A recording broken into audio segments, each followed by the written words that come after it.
When you go looking for strength, it's not like a game. This journey doesn't have a real ending. Okay then, hope you're ready to begin.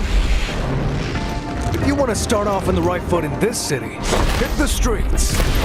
Yeah, hey there, I do this. Never fear losing. And when I get up in the game, yeah, I'll be improving. A real problem, but I solve them all face proof. And if you think I'm going forward, then you talking fool. Yeah, y'all wanna win, let me spin, boy. Or dunk society, I'm super fly like I'm hanging off the rim, boy. I've been winning for my kinfolk. And I put on for my city from the intro. Fight!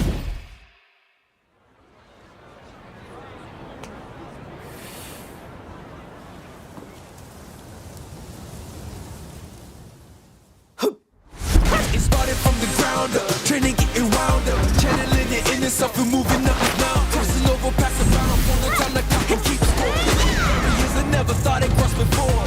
When I get out on my knees, I got it digging it deep. I feel like I'm on the left, it really has got me. Ashes out with the wind, no good vibes. If you just let it get, I'm out in the skinny, ride around in the dreaming. Once I get the feeling, The top player is here. Let me have some fun. Ready? Then show me. This will be a good fight. if you wanna come and stand up to me, call me now. If you want to challenge to me, you wanna call me now. I'm on the road to the top and I'm not looking back. I'm on the road to the top and I'm not looking back.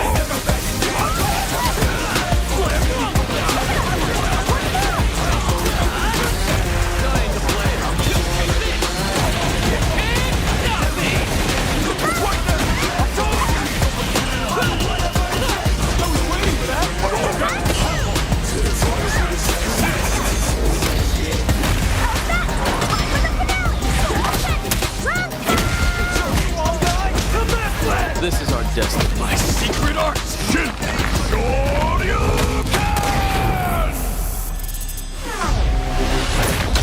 Fighter 6.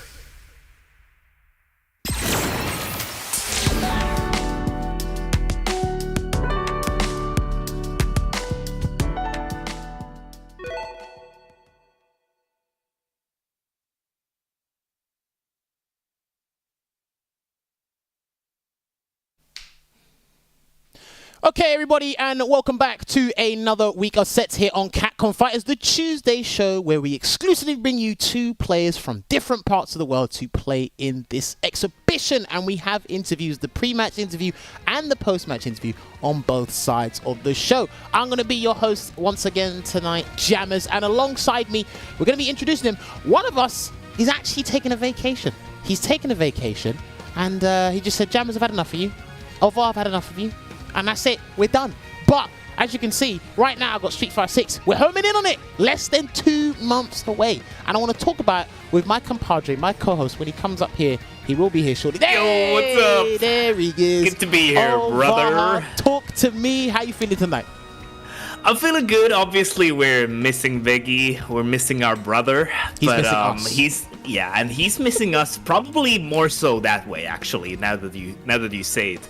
But he's taking a well-deserved vacation, and that would do good for all of us before Street Fighter 6, but some of us can't really do that, so we'll, have to roll with the punches. Listen, some of us have to be rigorous and be on the ground, other of us. And you know what? Veggy's playing it very smart. He's doing the family holiday now, so he gets the cash in the favor come June 2nd. But we'll talk about June 2nd very shortly. Family man tech.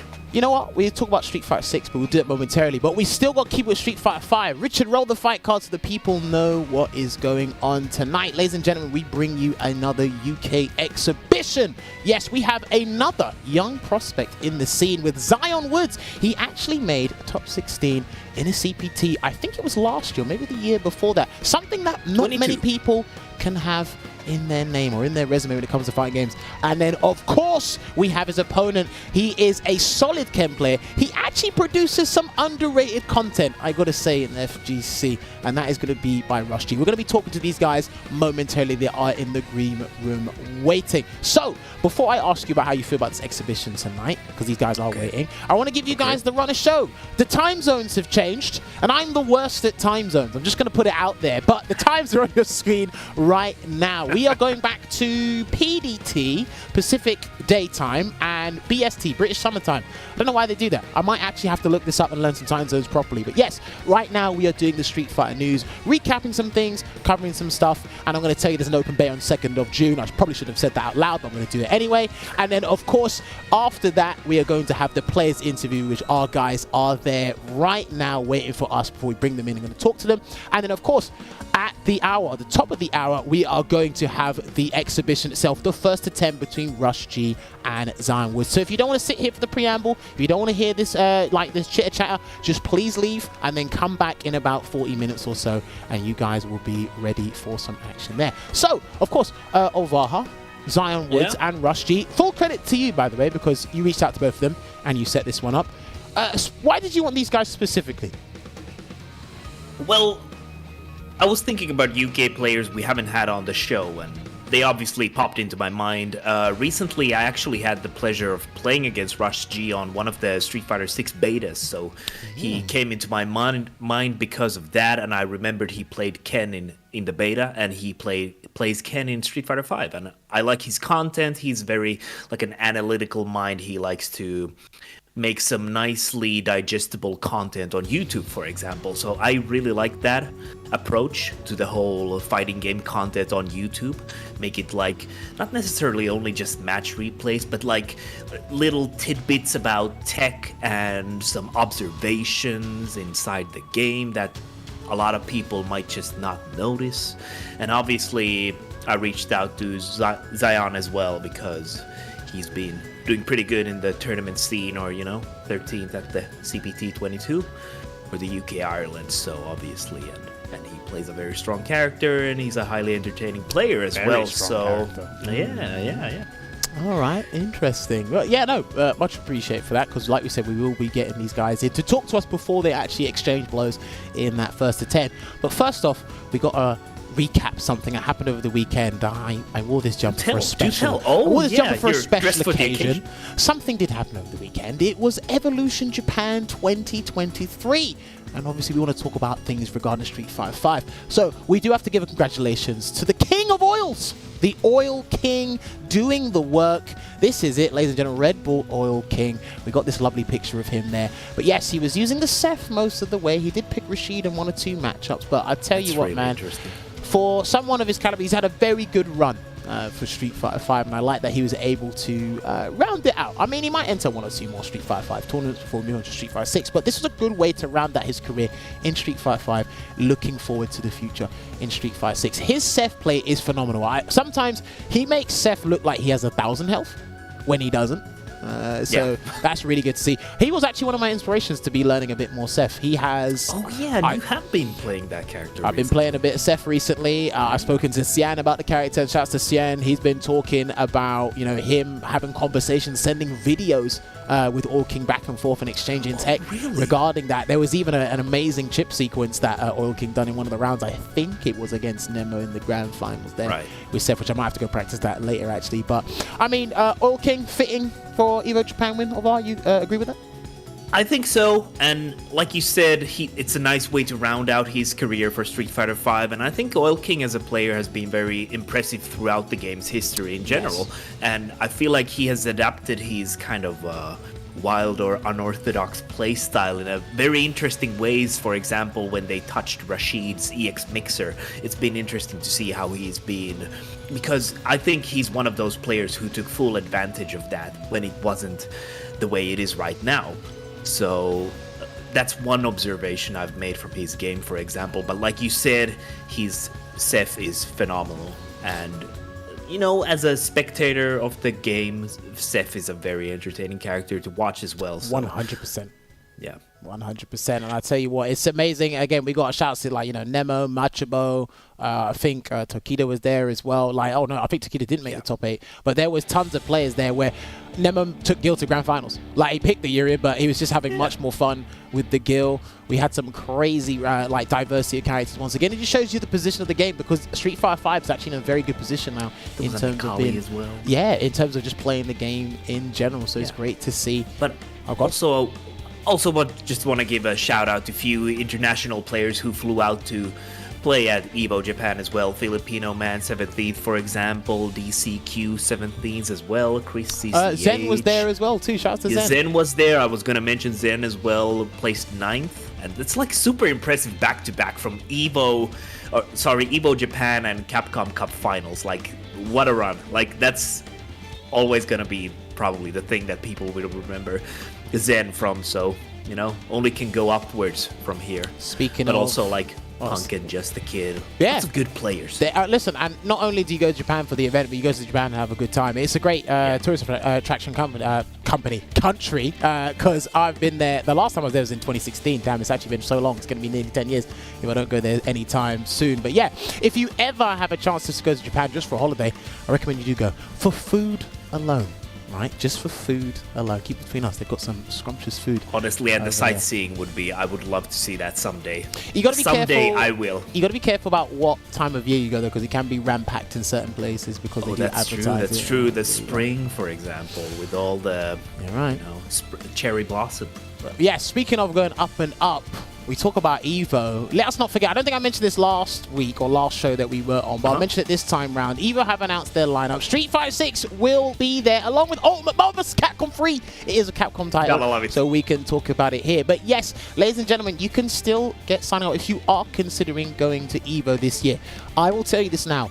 I have seen people travel the 7 seas just to play Street Fighter 6 at just a demo of Street Fighter 6 at an event that's not even in their country.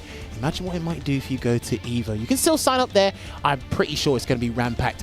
I don't know. This could be far-fetched of me to say this.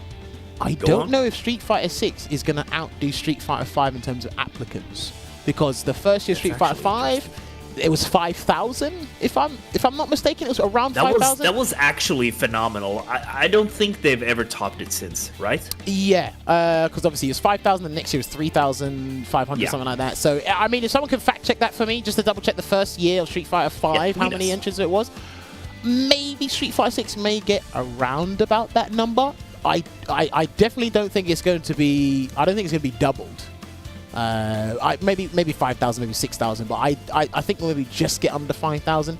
It really depends. Times have changed. That was 6-7 years ago, as opposed to now. But I mean, any plans this year to go EVO? Is it in the cards anywhere? Or? Well, let's just say that if I'm not commentating, then I'm probably not going. Okay, no, that's fine. That's already a stretch, but I would love to go there as an experience. Maybe not this year, but possibly in the future. And just wanted to actually point out a fact as well, because Street Fighter 5, when it was at its peak at EVO with the 5,000 entrants, obviously the situation for a lot of players has changed. People have gotten new jobs, families to uphold and stuff like that. So obviously a lot of things like that will be playing out for the entrant numbers. But I do think that Street Fighter 6 will have a massive spike on the entrants, and I can't wait to see that. And I can't wait to see that as well. Speaking of Street Fighter 6 as well, because again, we're going to be bringing this up as we draw close to the time. Down there, we can bring up the page very shortly, but guys, I know you use your mobile phones. I know you got Street Fighter Duel on there, but also I need you to get TikTok on there, right? Because I know the guys that have been putting in countless hours to make sure they produce some good content for Street Fighter on the official Street Fighter TikTok page. I'm not sure we can actually put that on screen to show you guys, but there's some amazing stuff there. So if you open up your phones, go on the TikTok, hit Street Fighter on the search bar, and follow these guys. You're going to be seeing some content on there now up until the day of release. Heck, even after the game has released, there's going to be amazing content there as well. There was also something I wanted to show as well, just to remind people, but I don't know if we can get that up either. It is actually the Street Fighter 6 website, how well it's been put together, as well as how much information you actually see on that website. You might just have to hit Street Fighter 6 on the Google search bar and then hit the first link there, because there's actually quite a bit of stuff there. The artwork's up there. It tells you about the mechanics. It actually tells you, it has a graphic that explains training mode pretty damn well on there. So, I mean, I'd love to. That's really nice, because I feel like training mode as a concept for a lot of people who might be familiar with, different kinds of games in general, I feel like we don't really think about it as a weird concept, but like a lot of games don't really have that kind of an environment where there's so many peripherals and like settings which you can just adjust, and that's why people say in general that like you're playing training mode, because it's a different kind of a beast. Hey, there is the website. Fantastic. So yeah, hit Street Fighter 6 in the search bar. It should take you here. It should tell you the date of the games coming out, the platforms. You can follow on Twitter. All the information's here, right? And you can even head over to the characters. It's got some really good artwork for the characters. And just have a perusal of this, man. It's really good how they put this together. And I'm not going to say it's going to satiate your hunger for the game, because I think each waking day people are not getting their daily dosage of Street Fighter 6. I'm pretty sure maybe one more developer match. Fingers crossed we get one more developers match or something before the game. I was just gonna comment. Yeah, I was just gonna comment on the fact that I have been watching those developer matches religiously. Yeah, I mean, there's a lot of good information that we can harvest from those videos. Let's just say that. Do you know what's crazy? Look, they're not pro players, but just by watching them play, they get the creative juices flowing. And you're just like, oh, you can probably do this, maybe Drive Impact can counter that, maybe Drive Rush can work here. And I think, do you know what's funny? It's people when they're trying to guess the normal. That's the best part. It's like, oh, is that stand and I think that's actually been fun to kind of see, especially with characters like Cammy, for example. There was some speculation about certain normals, and like I just realized that, wait, like she has different normals in Street Fighter 4 and Street Fighter 5, so people didn't realize her standing roundhouse, for example, because it's the same as it was in Street Fighter 4, and it's different in Street Fighter 5. That was because obviously Street Fighter 5, for those who don't know, they removed proximity normals. Long story short, there were normals you had from a mid-range far distance, and as opposed to up close. That's basically what proximity normals were. I don't think there's any proximity normals in 6. No, I think it's all target combos and normals, right? I think it's just okay. So that's it. So people, like you said, people might have forgotten what Cammy's stand roundhouse actually looked like.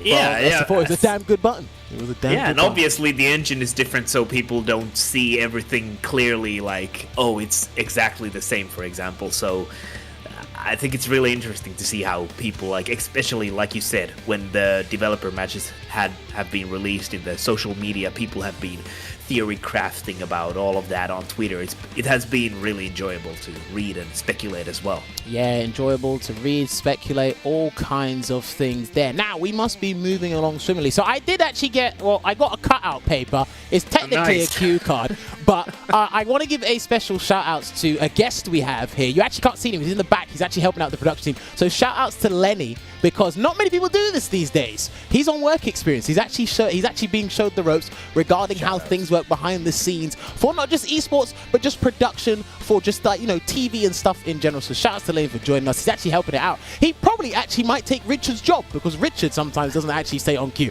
So Lenny, keep up the work. I love you, man. But anyway, good job. What we need to do now is we need to actually call in our guests, Zion Woods and Russ G, because I want to talk to these guys about a lot of things regarding Street Fighter 5 and Street Fighter 6 as well. So when we get these guys on board, let us get underway and talk. So yes, let me find out. Do we have our guests? Russ G, Zion, can you hear me loud and clear? Yep. Yeah, loud and clear. Hey, perfect. All right, gentlemen, thank you so much for taking time out of your day or your evening to come and join us on the show. Pleasure to have you both. Now, this is the first of 2 interviews that we have, so this is where we get to know each other, and obviously I like to hear you guys' thoughts before you guys, sure you can and flicker each other to death and then complain afterwards. So I want everyone to be nice first before they get a bit salty afterwards. I like to do that with everyone. So the first question I like to ask my guests is the origins of your names, because these are very interesting names. So I want to ask Russ G first. Where does Russ G originate from? Where does that come from? Okay, well, everyone loves a really interesting long story, right? I'm down. We do. It's not an interesting or long story, this, at all. Damn. I was foolish enough to go with the government name, so my name literally is Rush. It has Rush in my first name. Okay. So, yeah, Rush, and G comes from the initial of my last name. So, like a genius, I put the two together, Rush _G, and The tail literally ends there. Okay, So but I mean, Genius, do you know, Rush Genius. listen, you should say what you should say is to anyone who asks what does the G stand for, is that you're free to interpret it however you want. That's it. There's a lot of plays on the underscore G specifically. There's a lot of plays on it. There's loads of memes on the stream and stuff. So Hey, listen, whatever boosts your publicity, and like just in general, I think you should go with it. And then what you should do, because I know you stream as well, right? You should say, look, the G does not stand for these, and that list should ever increase every time someone gets it wrong. I just think it's hilarious to do that. But I mean, we've. Even sometimes, right, we have people that come on, it's like, look, I've just used my government name, I've just had this simple name, and even that works, because I remember we had Muscle Noob on the show, he said I couldn't think of a name, we saw, what did he say? He watched someone who played Counter-Strike called Fat Noob, and he said, well, I've got Muscle, I'll just nick his name. So he's done that. Who else have we had? No. I just wanted to shout out Chris CCH as well, because, he uses the, CCH, and we still up to this day That's we right. do not know what that comes from. So it's he said it's classified. Same with you, Rush. He said it's classified information. We don't know what CCH stands for, and we probably never know unless he slips up. I'm gonna remix it. Next time I have to do this in the future, if it ever happens, I'll remix it. Everybody will forget by that time that happens. Yeah, so. we can ask you again in the second interview. Yeah. And I'll tell you what as well. I'll tell you what. I guess it makes it easier for TOs and probably yourself, because you don't want to have Hadouken Hater 81 in the bracket and then you never find him, right? It's just simple, Rush G, and then boom, we can go with that. And it kind of suits Ken as well. I don't know, it matches the character. I don't know, maybe I'm just playing on it, but nah, I like that. That was interesting. Zion, what about you? Zion Woods, have you followed the same route as Rush G has, or is there another meaning to Zion Woods? Sadly, mine's also not that interesting. I wanted to call myself Akira, but because that's my middle name. But then there's just bare Akiras as well, so I was like, damn, can't go with that. I mean, you could do what the Call of Duty players do, Akira 72, Akira XXO, or underscore. You could have done it. If you notice, I don't have any numbers anymore. It used to be Zion Woods 17, but I'm like, there's no point for the 17 anymore, because everyone thought it was because of my age, but it's actually just my favorite number. Okay, no, fair. Wow. Everyone has their favorite number. Woods isn't my last name though. It's just part of my last name. Okay. So my next question is that why is 17 your favorite number? Is there a specific meaning to it, or is it just a pleasant number to look at?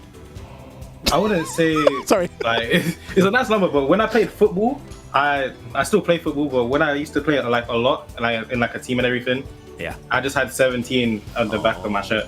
I get it. Sentimental value. Okay, so it's kind of like the whole, when obviously the number 9 in football is designated to strikers, like who's the number 9, and maybe something like that. No, I like that. That's interesting. Yeah, pretty much. No, do you know what? Sometimes your origin story to your name doesn't have to be complex, right? It can be interesting, and sometimes you have better names or simpler names than people who have this long-ass 200-page essay origin story that makes absolutely no sense. So I like that you guys played it safe. Now, speaking of which, moving on to the next thing I wanted to ask you. So you guys have had, at least in my eyes, for the both of you guys have had a very interesting journey in a positive way for Street Fighter V. Is it safe to assume Street Fighter V was your first fighting game seriously? Rusty, let's go with you first. Yeah, I've played fighting games my entire life, but all games I played prior to 5, I just knew how to do combos. I was that guy jumping heavy kick and sweep. That's about as advanced as it got, I'll be honest. So 5 is the first game I've taken seriously. Okay. What made you want to take it seriously? Was it because you figured out there was a community involved, or did something else about the game appease to you at the time? I think the driver for it was so Electronic Dojo.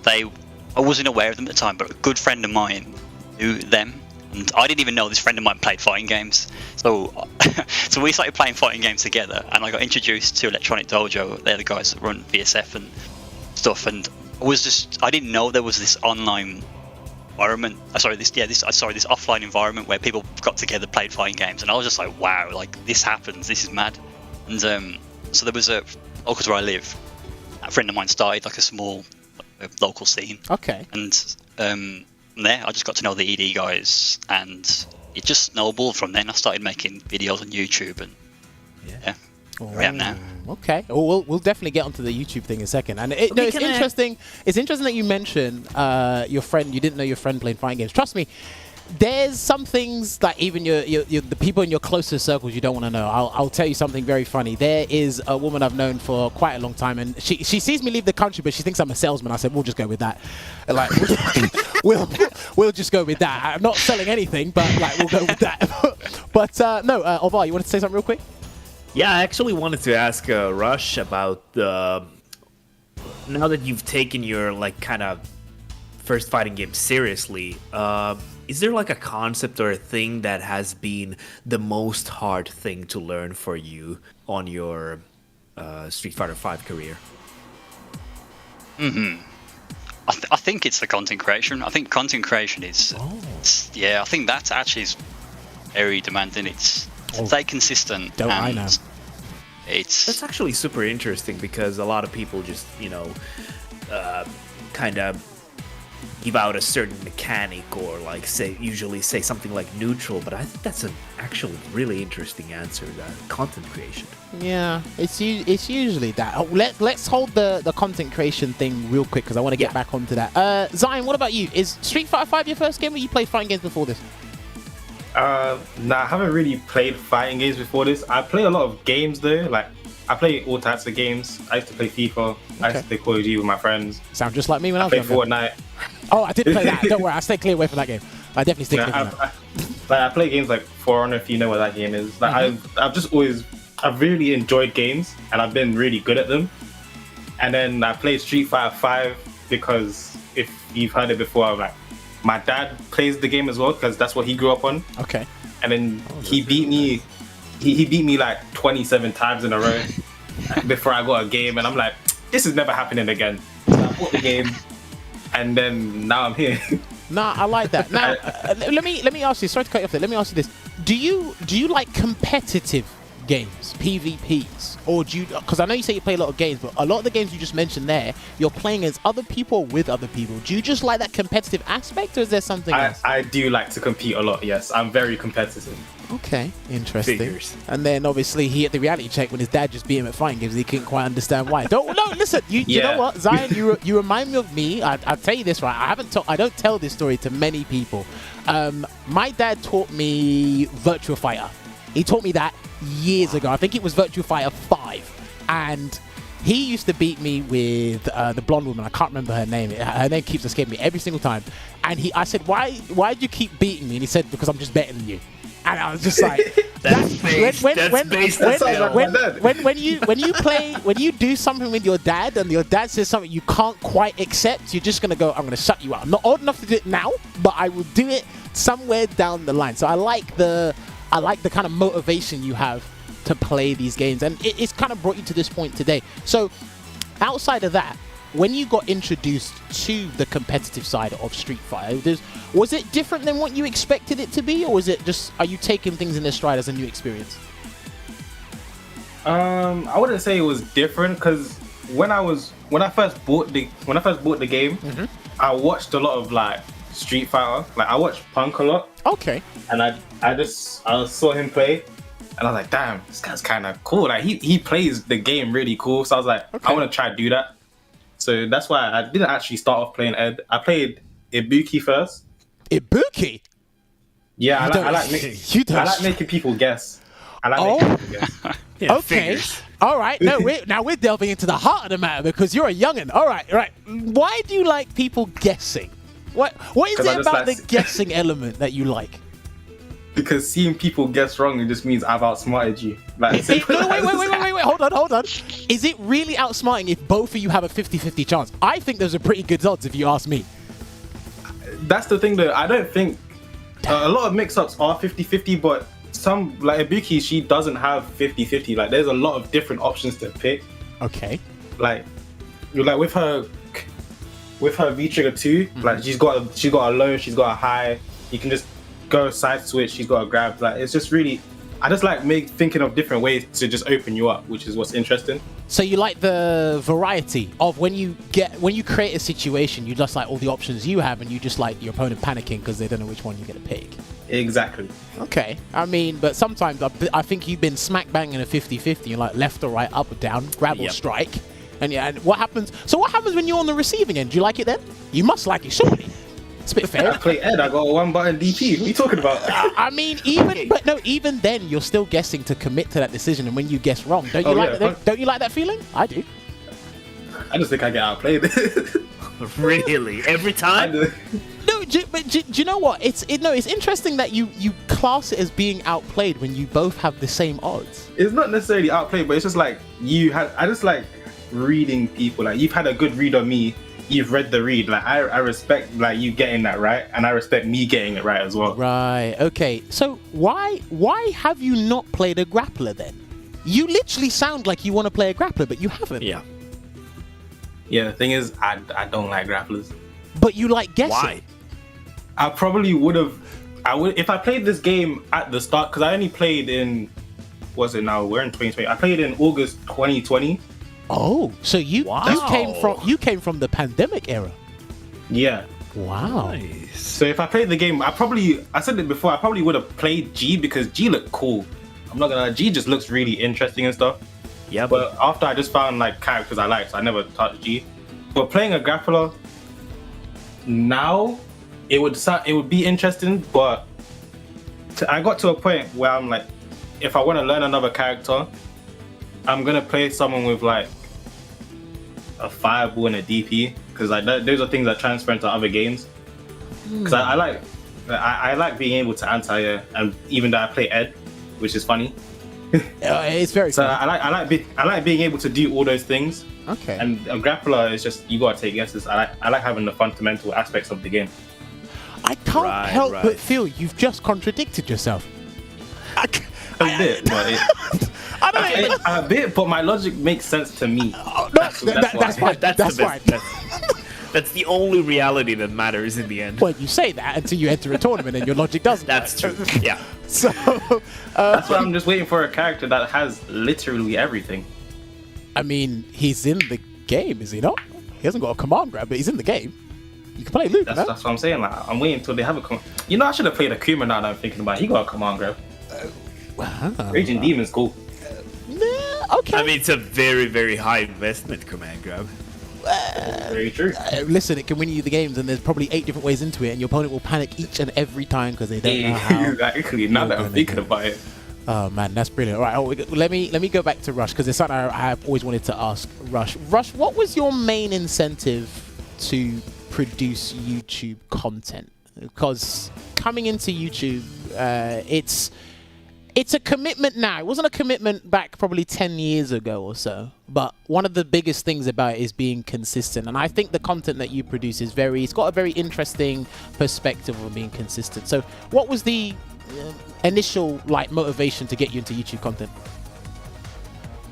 I didn't know what I was doing in the game at all, so anything that I figured out, I'd be like, right, let me just make a video and put it on YouTube to come back to later. So like, okay. I didn't even know what like a frame trap was. So when I discovered what a frame trap was, I was like, okay, let me record these frame traps, and I just took them on YouTube. And I had no intention of doing YouTube or streaming at all.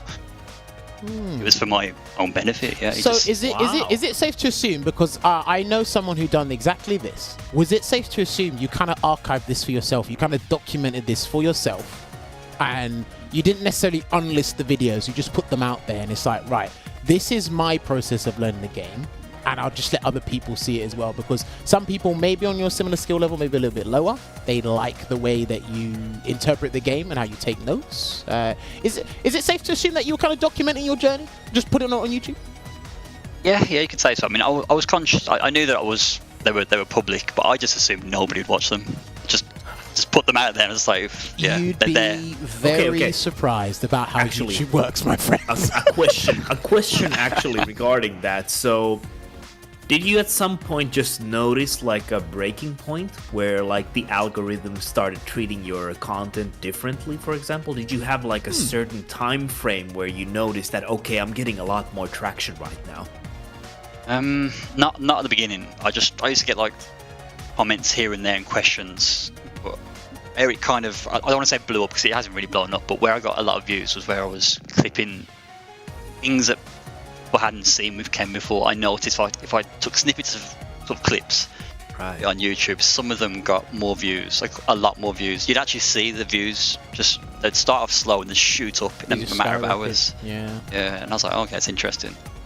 Okay. There was no nudity on the thumbnails or anything like that. But okay. So, actually, speaking about content, I have one more question. So when you started when you started noticing that stuff, so when you noticed that you started getting traction with certain clips, did you start doing that specific kind of content more?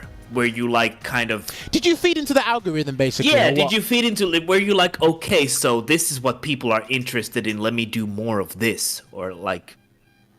Kind of, if I'm honest. Like I didn't like doing stuff like that because I felt like everyone was doing it, and I felt like it was a bit, I don't want to say corny, but do you know what I mean? I didn't want to... trust me, take it from someone. Listen, I stopped doing YouTube in 2020. I was doing it for 9 years prior. I've gone through a lot of things that you're going through right now. You can't accept how certain things are happening. It's like, is this really what people watch? And it's like, the content you're making, especially the kind of more analytical side, it's like, right, that's actually legit content, but at the same time, people are forgetting this lighthearted aspect, and people want to be entertained. They don't necessarily want to learn; they want to be entertained. But if you can kind of sneak in the kind of learning aspect, they'll never know because you've made them laugh, or you've done something that keeps them enamored by your video. If that makes sense, Rush. Yeah, that's bang on. So I try and find like a middle ground. So if something was entertaining but interesting, that was bang on. But I would sneak in some like trash TV in there, here and there. Do you know what I mean? Just for those particular individuals. So there's quite a mix of what goes on. But when I noticed the traction began, I saw the views increasing. Got to ride that momentum, and if you have a break or if you stop, you do lose that viewership. It's crazy. It's like you got to ride the wave, and you got to continue that feel with YouTube. Well, here's the thing. Let me ask you this, right? Do you find a lot of your days being eaten up because I imagine you do all the editing and the video producing by yourself, right? Is there anyone that helps you? Yeah, there's been loads of sacrifices. Right, yeah, so loads. It eats up a lot of your time. And then I imagine this has happened to you. You upload one video, and the moment it's done, that's probably taken you 2-3 days prior. And then the moment you stop that, it's uploaded. You got to work on the next one, and you don't really have time to improve at the game, go deal with like real life responsibilities or something like that. So it gets hard to juggle. And like you said, the moment you drop the ball, people just go to the next guy because of the vast variety of people that they can watch, and you just happen to be in their way, and the algorithm put you in their face at the time. The moment you stop, they've gone. So I don't know if that feels disheartening to you or whatnot. Yeah, I mean, I think a lot of people that watch me know that I find it really hard to balance everything. So it's been a struggle. I think that's why I mentioned when you spoke about fighting games prior, I mentioned content, because I think if I hadn't done this, I do wonder if I'd entered more competitions, more tournaments, more events. But the time I had to do those things, and I'm happy I did it, but I do wonder what it would have been like if I didn't do that stuff. Interesting, because that was one of the things I noted down. We'll get on to one or two more questions for Zion in a minute. That was one of the things, because I was going to ask you. It's like I haven't seen you compete much. You've been playing, but you don't compete. Now, I didn't know it was because real life occupation or something else, but now that you've kind of basically explained it, it's like it's content and how much it is. Have you ever considered doing what a lot of the pro players do? Just maybe stream their tournament run, make it something funny, or go to an event and record behind the scenes or whatever, or ask people some cheesy questions about, do you think Ken would be great with banana hair in Street Fighter 6? And then I don't know, have you ever considered doing that? Because it allows you to balance the competing side with the content creation, or are you more of a person that likes to laser focus on one thing? I think with everything I've just said, I do like playing the game. That's one thing I've been passionate about is just like trying to see how far I can push Ken in the direction that I want to take him in the game, if that even makes any sense. No, it makes perfect sense, don't worry.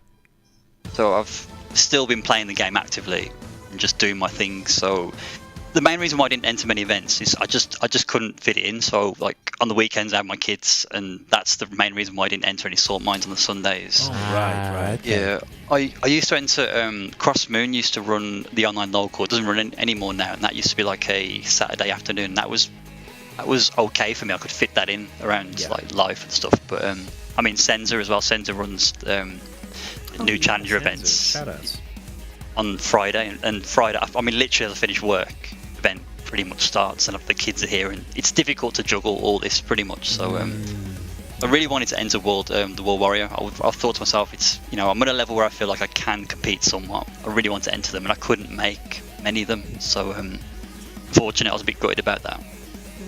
Okay. No, do you know what? I like that because you know what? A lot of people might not be able to articulate and come to a realization that they want to compete, but they can't because of responsibilities. And as you get older, because our youngest member here is Zion Woods, he hasn't got responsibilities yet, so he can play in as many tournaments as he'd like before he has to move on to that. But let me ask you, Zion, how has competing been for you? Because Ovar did remind me, was it last year, 2021? You made a top 16 in one of the CPTs. Which one was it?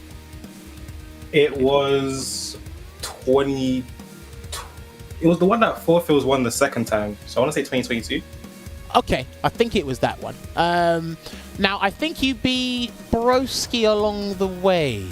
I should have, but I lost. That was it. You should have beaten him. But who did you beat to get into the top 16? So I played Gunslinger, if I remember correctly. And then I played someone else. I think I played a Laura. I don't know their name. Then I played Broski and lost. So I had to play Just the Power to get into top 16. That was it. At that point, did you know the caliber of the CPT and what you had achieved then?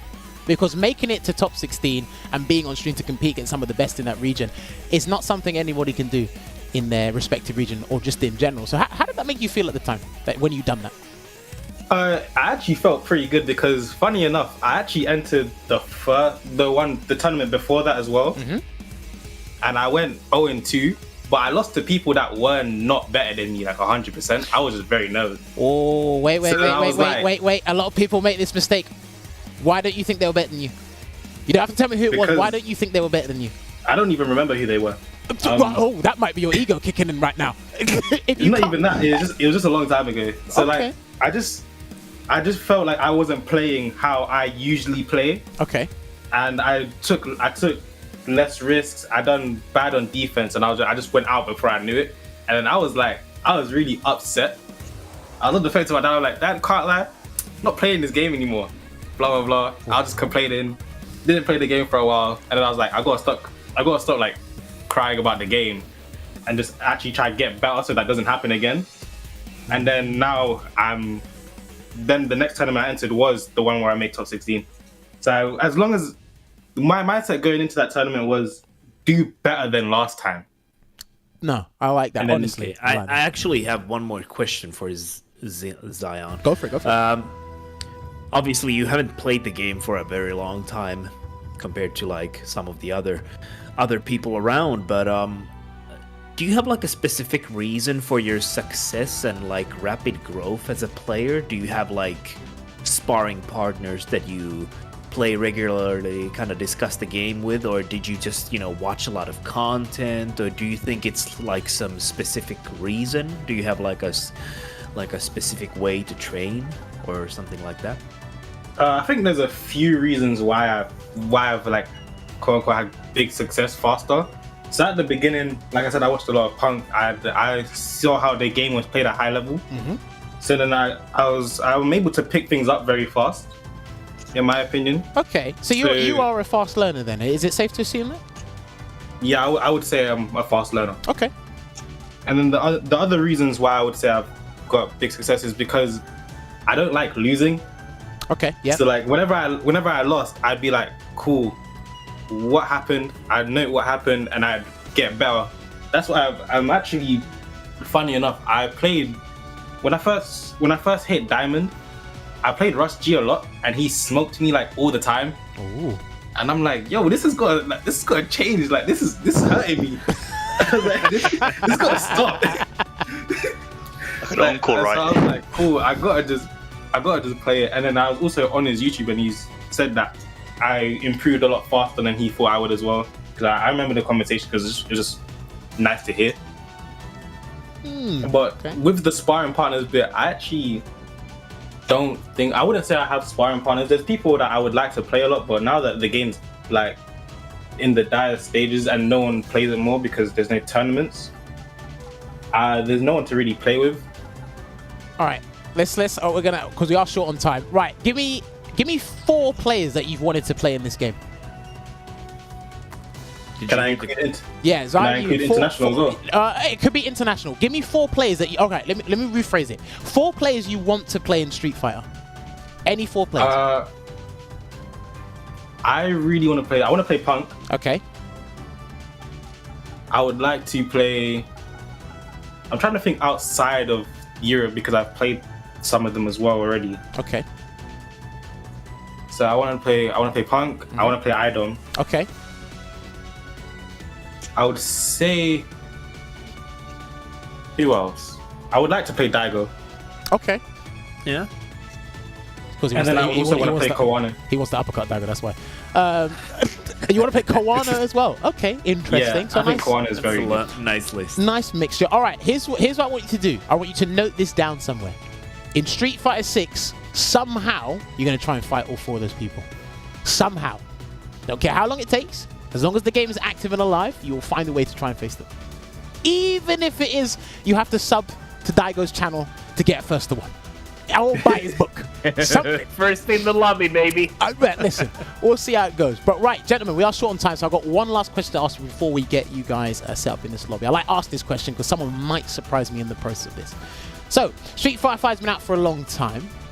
Rusty, let me get your opinion on this first. Who do you think is the best character in Street Fighter 5 and why? That's easy. I don't even. You all know what I'm going to say, right? Now, listen. Someone fooled me with that, and they said That's somebody scary. else. So indulge me. It's Luke. Luke is the best character. He's very well rounded. He has a good matchup spread, tool set, good damage, good corner carry, good V triggers, good V skills. Yeah, he's just. I think he's the all-round package. He should never have been in this game. He should wait. So you're saying he can do your taxes, your laundry. He can be your chauffeur. We're talking outside of Street Fighter now. Yeah, right? yeah, but Babysitting. he should never have been in this game. Why do you think he should not have been in this game? I just think he's too good for this game. Too good for this game. Yeah, he's too well rounded. Wow. Very very good, very strong. Interesting.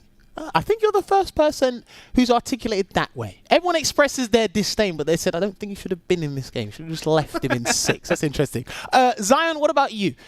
Who do you think is the best character in the game? I say Dhalsim and Sim. Dhalsim and Luke can share top spot. I hate Dhalsim with a passion. Okay, so that's coming from the heart. That one's coming from the heart. Yeah, I don't think he's playing the same. Funny enough, he's the only character I ever complain about. I don't think he's playing the same game. I don't think he's playing the same game as us. Okay. He's also the complete character because even though he doesn't have a DP, he's got way too many defensive options. He's got air gale. He's got V shift. His V triggers are broken. If he just throws you into a corner and activates V trigger, you're losing health for sitting there and blocking. I mean, you've done nothing. Listen, Let him cook. Let me tell you something. Contemporary fighters, you get punished for blocking, I'm afraid. They've been doing this for about nearly 8 years now, so that's not particularly new. But Dhalsim makes you guess. You like guessing, don't you? That's what you told me before. Dhalsim makes me guess, but there's also no he's risk? actually very hard to play at high level, but there's low risk. Like you can either sit back. I think you're contradicting yourself again. You said there's no risk, but he's hard to play. The two can't correlate. He's not hard to play. He's hard to master, I should say, because there's not many Dhalsim players that are at the level that I think Dhalsim is at. Okay, but because Dhalsim, I also think there's just a problem in general with zoners. All right, I'm going to change your perspective on this right now. I'm going to change your perspective. Wow. All right, here you go. Instead of looking at them as zoners, why don't you think of them as rushdown characters who can zone? That's what I was about to say. I'm like, all zoners are rushdown they're all rushdown characters. So it makes no sense. I mean, I think it makes perfect sense. It's a fighting game. They're not supposed to make sense. No, you're supposed to rush you down. You're supposed to have a weakness. Okay, so let me ask you this. Does Ed make sense? No, he does not actually know. It's like, can I answer that? Wait, do you know what? Okay, Russ, Ed answer has this question and then Rush, ask that question, then we got cut to break. Go for it, Rush. It's a stupid character. It's just He's a very annoying character, yes. Very, very annoying. Ed and Falk are just, they're just a mistake. I think Falk's better than Ed, but no one wants to hear that. And on that note, we are going to cut to the break.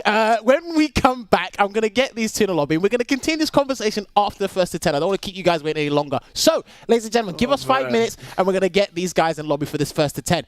Be back with you very shortly.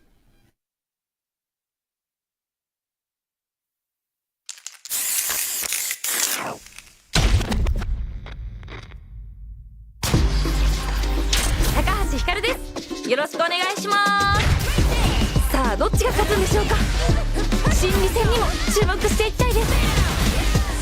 いいのが入りましたね今。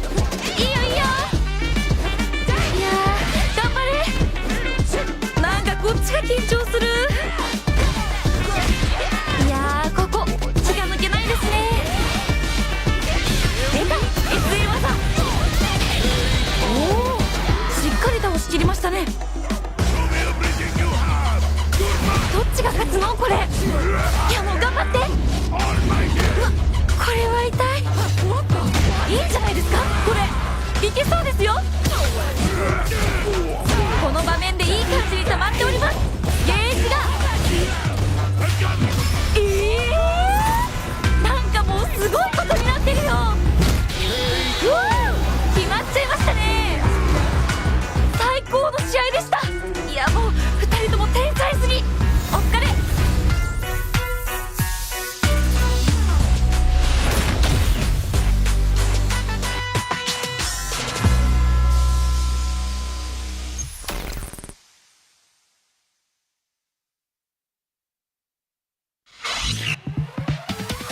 You can connect with a net battler on the other side of the planet whenever you want. Cyber Society sure is something.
All right, everyone, and welcome back to tonight's episode of Sets featuring Rush G and Zion Woods. If you are just joining us now, then don't worry. Buckle your seatbelts, fasten in. I hope you have your snacks and drinks ready because the first to 10 is about to get underway. Yeah, fantastic. I know that you're here. Thank you for joining me. Thank you for gracing me with your presence, Silvaha. But now it is the first to 10. It is going to be a good one. Ed versus Ken.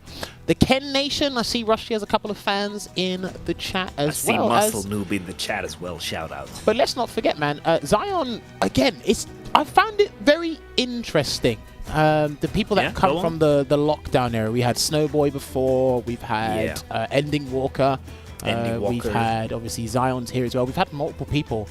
And I don't know why it's still surprising to me, but at the same time, it's because there's a wealth of knowledge on the internet and social media and how people consume social media. And Zion was alluding to it before. He said he will class himself, the way he's describing it as well, he will class himself as a fast learner. So if you kind of put the formula or the answer in these young people's faces, they'll just gobble it up. You give the ingredients and you give the recipe. Like, so basically when you give the ingredients and you give the recipe, these people can, cook up. Yeah, right. So we've seen this matchup a fair bit in the UK with Muscle Noob and Ending Walker. Shouts to those guys. This could be a different perspective on the matchup. Like we said, Zion has actually made a CPT top 16. Something that not many people can do. Rush, like you said, couldn't compete as much, but he's been producing content in that regard, so it's good to see. Yeah, you say top 60, but also in one of the most high-level regions as well. Yes, because the UK is a absolute It is stacked. It is indeed. So a good start here is Rush at the moment. So he's picked the skill 2, the Psycho Swing. So that does go through Hadouken. Oh, missed the confirm, unfortunately. Okay, that was a decent punish there. I thought you would have spent the bar there, Zion, but he left it. Gets a throw though. Also noticed that Rush G already kind of showing that he can punish the flicker on whiff, which is really important because obviously it's such a strong tool on block, so you need to be able to see if it's gonna whiff or not. Now, there's probably going to be, nice counter hit confirm off of the delayed jab, there's probably going to be 1 or 2 combos that Rush does with Ken that you probably rarely see or haven't seen before. I've seen him actually come up with some really cool follow-ups or extensions with Ken, mainly in D-Trigger, actually. And he said it before, he documents his process of how he learns things. So, look at that. Wow, okay, that was such a sick DP, but also I want to say that Rush has been utilizing that target combo in a very, very highly efficient way already. Like, it just shows that it's like a big part of his game. Clearly. It is indeed. We're waiting for Zion to rev the engine very shortly. Is he going to activate? He will. I'll play with the indeed. This is the engine. Charging medium punch, takes advantage of that. Nice jump back, that's dead. That should be done. Yeah. Not quite. That's definitely something that Ed players will be looking when they have the V-Trigger 2 activated. Now, I'm not sure if what... Ooh, nice V-shift. I'm not sure if what Rush did there on the jump back was optimal. I think he'd have done something different, but we'll take it anyway. He's got a substantial life lead here. Oh, nice! Yeah. He was anticipating that. On the standing jab range, he was anticipating for the jabs to come out for the flicker. Just straight up answer. Beat it with a nice normal. Ken has plenty of those nice normals. So that was an exceptional first round there from Rush G. Jump back on the charge Psycho Knuckle, ready with the punish on the whiff flicker. He even stopped the Psycho Knuckle with a heavy Shoryuken. The knowledge is here, and do you know what? Some people do make this mistake. If this was the first to 2, this would definitely rattle the feathers of Zion, but this is first to 10. So we'll see how this goes in the long run. That was pretty optimal. DP. Oh, he done it again! And once again, the DP. He heard me. The DP. Nah, he heard me. You gotta defeat the Shoryuken. Okay, so it looks like Zion's gonna have to space himself and do the non-charge version of Psycho Knuckle. So he can't keep committing to it. He's gotta bait him. And one thing that obviously makes Ken such a strong character is that he gets Oki after every DP, so it definitely sets him out as one of the strongest characters and probably the strongest Shoto in the game right now. He's trapped in the corner right now. There's gonna be pressure. Shoryuken's the breakout and the side swap, and he's gonna go. Yeah, I told you. All right, I don't see people doing that. That's so good. I don't see people doing that. That looked pretty expensive, but he splurged the meat and he got extra damage, and he still got the exact same Oki situation. But sometimes, even if it costs a lot, you're getting into the best position this character can have, because Ken thrives in the corner. He's done that. The 3 times he's attempted it, he's been 3 for 3, so this is really good from Rush. Exceptional. Nice answer. Back throw will do the trick here. And he goes for forward throw instead. So rough in the corner here. Oh, and he got baited. Nice patience from Rush G. He's gonna take that second game pretty fast. Nice pacing he's setting up already. Like he has the momentum clearly. Oh, listen, somebody did some practicing prior this exhibition indeed. Again, exhibiting even the with answers, limited time. showcasing the some combos I haven't actually seen or some follow-ups. Like I said before, man, I've watched these guys and I actually want people to pay attention to both of these two come SF6 because they're on the up and up, I do feel. 2-0 to Rush G right now in record time. This might be one of our fastest times as we've lost connection. I don't know why we lost that. I don't want to give you this no signal We got thing. crush countered, bro. Yeah, clearly we did, but we're going to bring it back to you as soon as we can. As soon as we can bring it back to you, I'd love to do that. I mean, I can hear the sounds. I can hear it too, but... Right, all right, there we go. Anyway, we're going to commentate based on the sound? We're going to bring it back to you as soon as you can. I don't know if the stream can hear the sound, but they can hear me, though. So we're going to let those guys play out that third game there because I will see that. I can give you radio commentary, but I don't think the FGC is ready for radio commentary just yet. There we go. He wins the round anyway. Damn, Ed was that good that we couldn't actually see what was going on. Anyway, that's all right. We're back in the game. The cycle power interrupting the connection. It's all good. Maybe there's a story you can. I don't know. Charges up. See, he wasn't ready. He'll get it. He'll be consistent with it, but he won't get it every single time because, again, that does not necessarily play on your reactions. That requires you to focus a fair amount. Yeah, but there's some things that Ed has that tests the reactions of the players, like loaded up V skill 1, for example, that's charged up standing fierce. A lot of those things are like you can answer them consistently, but you can't do that every time necessarily. All right, now he's trapped in the corner and a walk-up throw. He built that. He conditioned Rush to sit there because of the flicker pressure. Another throw will do it. He's waiting, and he knew it. He thought that he was waiting for a Shoryuken, so he took advantage of that and went for the crouch medium punch instead. Oh, and you gotta be careful. Like, this is one of the best rushdown tools in the game. EX Fireball cancelled into the run when Ken has the V-Trigger. It's such an oppressive tool. And, like, honestly, a piece of advice I'd give to anyone, if they don't have the V-Trigger activated, just use the V-Reversal.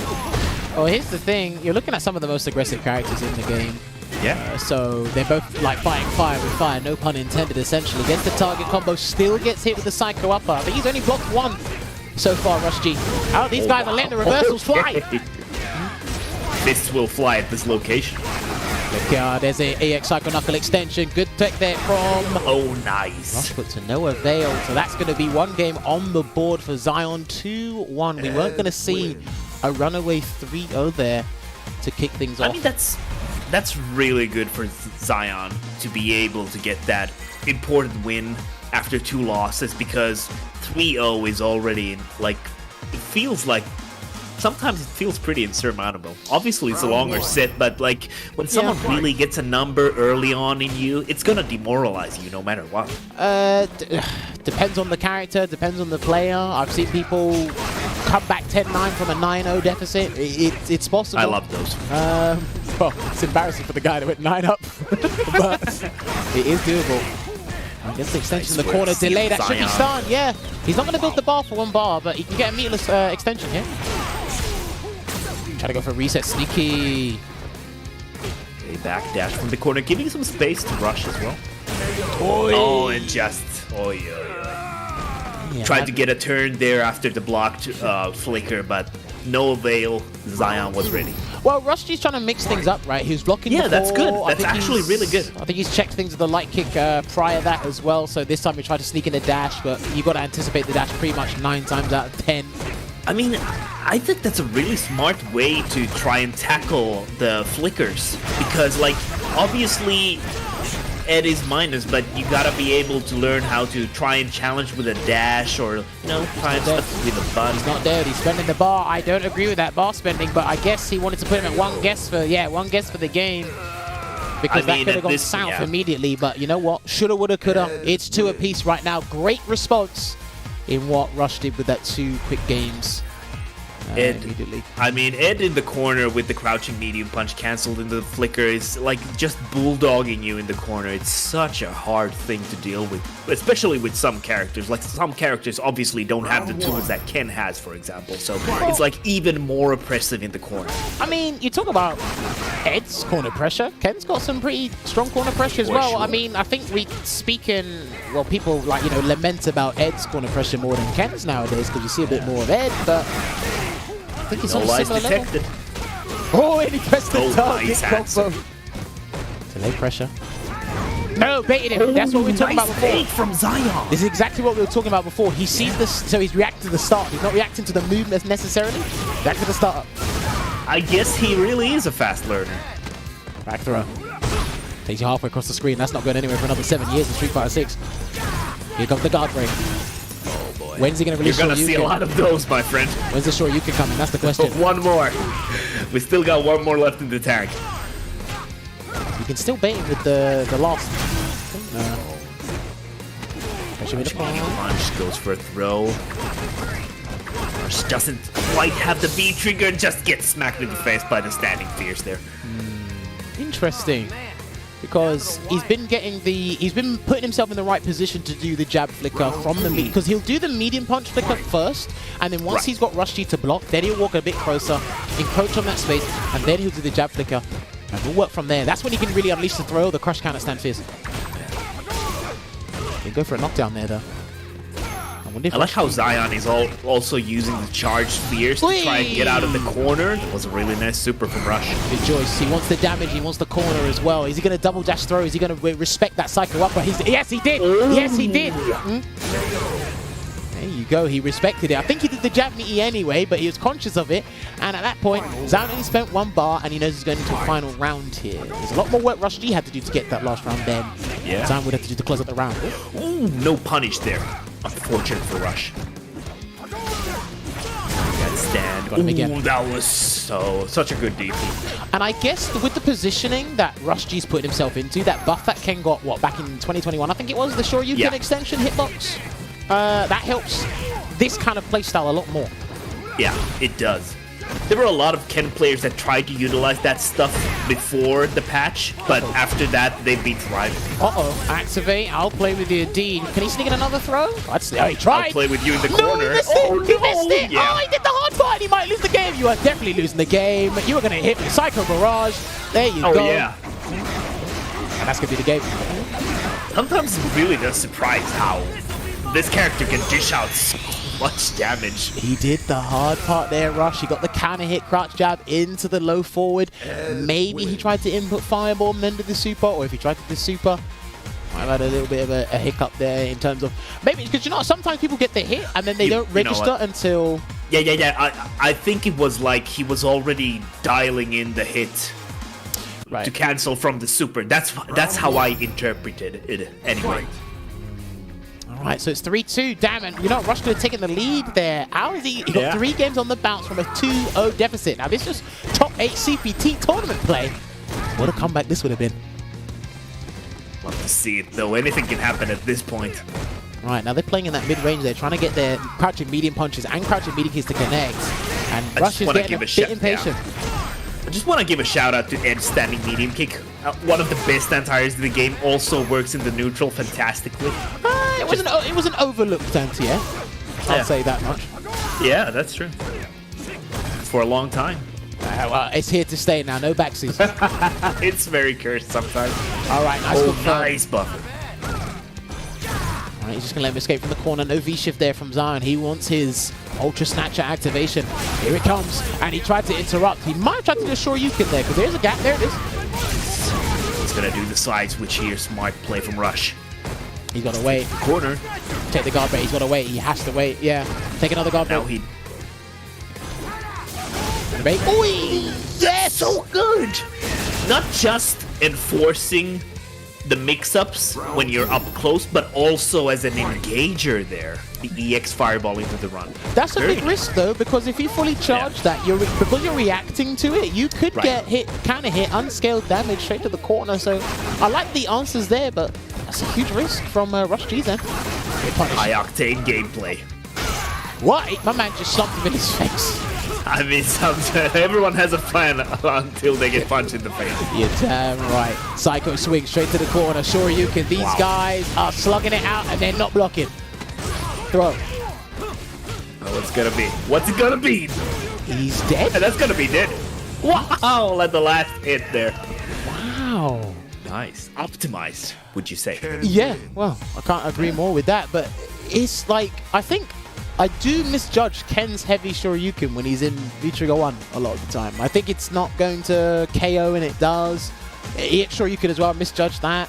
I think I see, at least when watching, I misjudged the spacing on Fireball into the run because sometimes I don't think the Dragon Punch is going to connect from the run, but listen, this is why he's a Ken specialist and I'm not. I mean, this is why I'm watching. And he catches him again. Crush counter with the hard kick. That might be his first crush counter from the hard kick, to be honest. I think so. Just flickers here and there. Trying to get in that range. Oh, I like it how he didn't go for it instantly. This time he was a bit more cautious about using the flicker. Crush counter. He done that. Dangerously close there, but he got the crush counter. Gonna build a bit of scaling here, and he's too far to get that combo. So he's gonna have to make a big decision here. Is he going to do? Ooh, nice pickup. Yo, that was sick. That was he used the standing jab. Yeah. Was that like a frame kill or something? I don't know. So into the Ixtatsu, that was definitely a frame kill. I think the situation after where he got the fireball and then he ran after it, that might have been like a somewhat true block string. Yeah. Or something close to that. You definitely don't see a lot of Ken players do like that. Pressure being applied here, and he has to wait because, again, he has to make an executive decision very soon. Yeah, he needs to be his own CEO at this point. Blocks it out here. No V-reversal from Rush just yet. He might need a V-reversal soon. He's still being stubborn. Oh, nice answer there. Gets out of the corner. Oh, but gets pushed in back. That's such a tough spot to be in. He's not. So the thing is, Rushji's respecting Psycho Upper more than Zion's respecting it Shoryuken. And I can bet you any money if we ask him that, he's going to say, I wasn't expecting to do it this much. Nice. All right, they go to the final round. Dead even right now. Game 7 here. Yeah. Backdashes. Gonna challenge. Ooh. Flicker tried to answer with the standing medium punch. There's a punish there. He didn't confirm that low forward before there, Zion, so he had to eat that punish from the Shoryuken on the roundhouse for his troubles. Nice. Watch out for the Psycho combo. Into the corner we go once again. Yeah, he's doing the charge knuckles to get out of the corner. Yeah, that's smart. That's smart. Does that didn't work? I don't know if that actually works. I'm not really sure if that's... We can ask him, but... Yeah, we should. Give him the benefit of the doubt, say it's an execution error, but... Yeah. He's waiting for the guard break situation. He might have to do a real guard break at this point, but he might get jumped in on. Doesn't have meter, but I mean the life difference. Nice work. I was gonna say the life difference is kind of nice for Rush G, so he has some options, even if he ran out of the meter. But that was a really, really clean DP, obviously. Well, he's had consistently clean DPs thus far in this set. I think Zion's biggest problem is... It's somewhere between miscalculation of spacing, or you're not respecting Shoryuken that much against your tools. Because you're throwing them out liberally, and he probably does mentally understand the consequences, but I think he's not registering in the set. So he's limited to using Flicker, but he can't get in that range. He's using the buttons, but it feels Rushji's beating him at times. Yeah, he just needs to go back to the basic, un deux trois. I mean, this has been all Flicker thus far. That's it. Look. Two medium kicks and only Flickers. 60% has been lost. Yeah. Just goes to show how powerful of a tool there. That's what we call risk-averse gameplay. So again. Oh, okay. Oh my God. Is somebody gonna stop this man? No, don't need to. No Shoryuken. Yeah, here comes the stun. Oh, he tried to go for a throw there. Back throw. Walk up in his face, and he keeps trying to interrupt that. Now, there is a gap for invincible moves, but I think he's getting the timing wrong, and it's cost him 2 rounds so far. Yeah. It's cost him 2 rounds. At this point, any round is going to give a big benefit to any of the players, so gotta be careful. Oh, he could have got a Shoryuken there, but he might not have been practicing that. He might have been practicing the Shoryuken punish against specific moves, and probably Roundhouse was not in the cards. With punish there into EX Psycho Knuckles. Straight into the corner there. Okay, setting up the EX for the plus frame. He's not biting. Yeah, he's not biting. He'll take the stun. That should be dead. 2 bars and a dream. That should be dead. I think he did the wrong combo, but I could be wrong. Or maybe he was... Oh, hold that thought. We're going to the other corner, coast to coast, baby. You can't lose this. Not from here. Coast to coast, baby. 5-ball run. Yeah, and he's out of there. Oh, that's nice. Use that meter. He can Use do it that again as defensive well. meter. Yeah. He's gonna do another EX fireball. No, okay. I think Rush needs a jump. I think he legit needs a jump. Yeah, he needs a jump to kill. I don't think he's gonna win this on the ground, but I could be wrong. Oh, hold on. Just do a DP. That's not over. Oh, he did the 5-head defensive option, and he did jump light kick because he thought you're gonna throw me for safety reasons. We'll take it there, but damn, he did that when basically his opponent had no life. He said this is almost guaranteed. Gotta use that dome. No, that was sick. That was clean. I gotta give him that. Honestly. That was cool. Yeah. He's had a couple of hiccups, but in those do or die situations, he made the decision. That was clutch. Yes. Could be really demoralizing to lose that round there. Pressure being applied here, and he gets the throw again. Again, it's been like 50-50 for me. Like, he's used the Psycho Knuckle to get out of the corner, but other times it's been punished in the mid-range. And yeah, I don't think it's worked as well outside of the corner situation. I agree. Oh, that's the low forward into EX. Tutson marking straight to the corner. And is he going to try and charge the Knuckle to get out of the corner, but is Rush not going to give him any breathing room? He is suffocating him in the corner right now. There's a forward. Okay, once again, we're back into the throw. Got him. He did say I like my characters with fireballs and DPs. I got 1-button DP. And I'm going to tell you, he's had like a 20% success rate thus far. You know what, Jammers? I've never heard of an Ed player who says that he doesn't like the character if they're playing Ed. I mean, I still like the fact that he said he likes guessing, but he doesn't like guessing against all these characters. That's what he told me. That was so good. Pressure being applied, and he gets the knockdown. Nice. Lovely stuff. Back throw for the stun. Couldn't get anything else out of that counter hit, so that was nice awareness from Zion. Good straight to the corner here as well. I like that combo as well. And a wake up Tatsu. He's really bringing out the Ken options on defense. That's textbook. Oh, he could have converted, but he didn't. Yeah. Leave. Or maybe his company closed out without the Psycho Knuckle. Who knows? I don't know, but that's kind of greedy if you think about it that way. Hey, listen. This man has been contradicting himself in interviews. I love Zion, but... That's fair enough, fair enough. Sometimes, you know what? Sometimes you will be greedy. You've got to learn the hard way. We've all been greedy at those points. Okay, nice. Gets the EX follow-up once again. Easy to confirm. Nice chunk of damage, keeping the corner as well. Just plus frames. Oh, and the DP once again for Rush. Yeah, and he picks these very specific timings to commit to an EX or UK because he blocks for a little while, give you that false insecurity that he's going to take it all. He breaks away. He might go for another opportunity here, in the corner. Oh, and that's like... I mean, you might have several ways to try and answer the flicker, but sometimes there's those moments that it will just catch up with you and you will just have to eat another one. Yeah, indeed. Again, I think the most success Zion has had has been in the left side of the screen when he's got Rush in the corner. He's taken a couple of Shoryukens and the situation has changed from that, but I think that's where most of his success has come from. I will say as well, he's actually been taking advantage of... Oi! There you go. Ooh. I was actually about to mention that. It's been on and off, but he's been taking advantage of the heavy Shoryuken reactions at times. I think Ending Walker is a good example of a player who does that a lot, so I think Zion should probably take a page out of his book on that. Try to utilize it more. Oh, you already took a page out there. He picked Ed. Pressure being applied. 2 letters, baby. Punish there. No, it's too far. Good cancellation, though. That should have been a punish there on Zion's end, but... I was wondering. Rush counter. He's not dead, though, from this activation. He's going to take him straight to the corner here. It's going to be guess for game, unless he resets him. I like that. And I also really like that he went for the activation. He knew that the scaling was going to be tough, but he gets the corner, and that was the most important thing in that situation. Get into the corner. I think Rush should have been aware of that as well. That reset should have been coming. It's kind of hard for the defense to identify a reset sometimes. Yeah. Ooh, big stat fierce, though. Okay, again. Here we go. Oki again. That's going to be stunned. For That will be Zion stunned. right now. Not quite. This is even better. That's even better. Yeah, that's the round, ladies and gentlemen. Oh, how about that? Again, constant back and forth. Again, full credit to Ovar for getting these two on the show. It's been constant back and forth this far.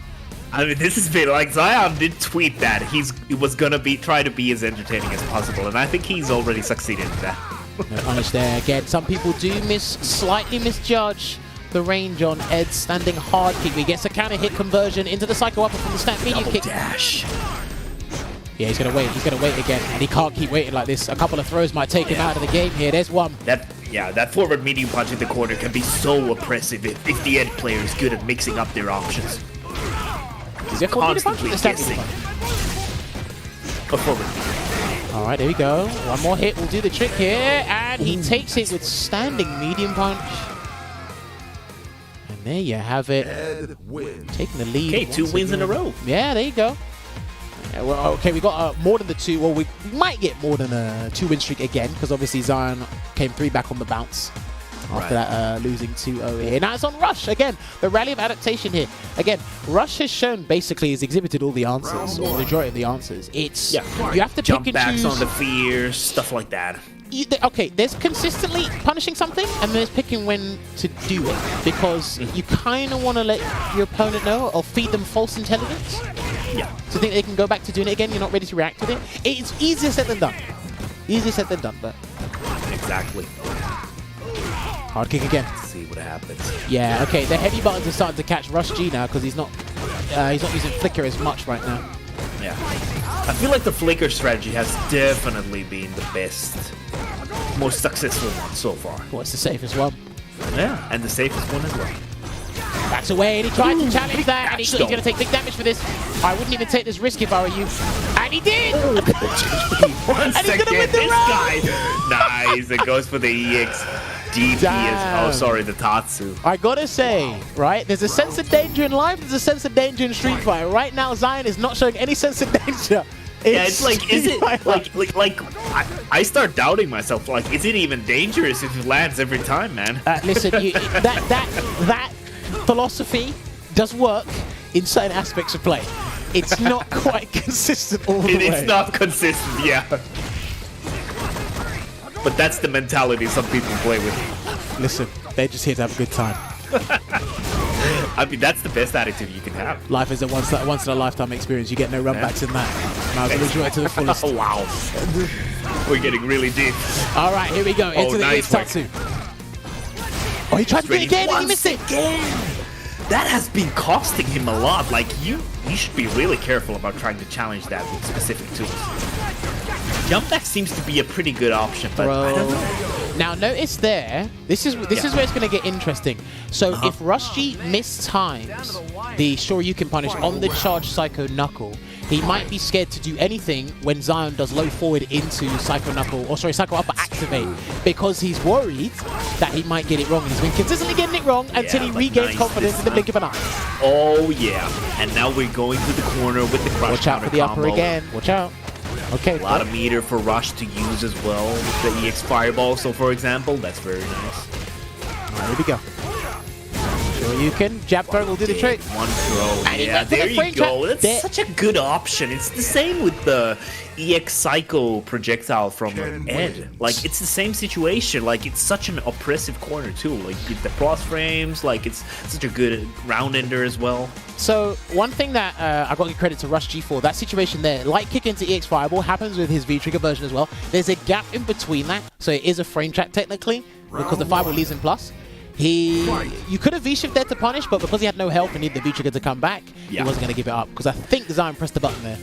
That's the beautiful thing about it. Probably realizing that he can, like, use the V reversal, or the V shift, but like just taking out the options from Zion in that situation because he knows that he's gonna need the V trigger for a comeback.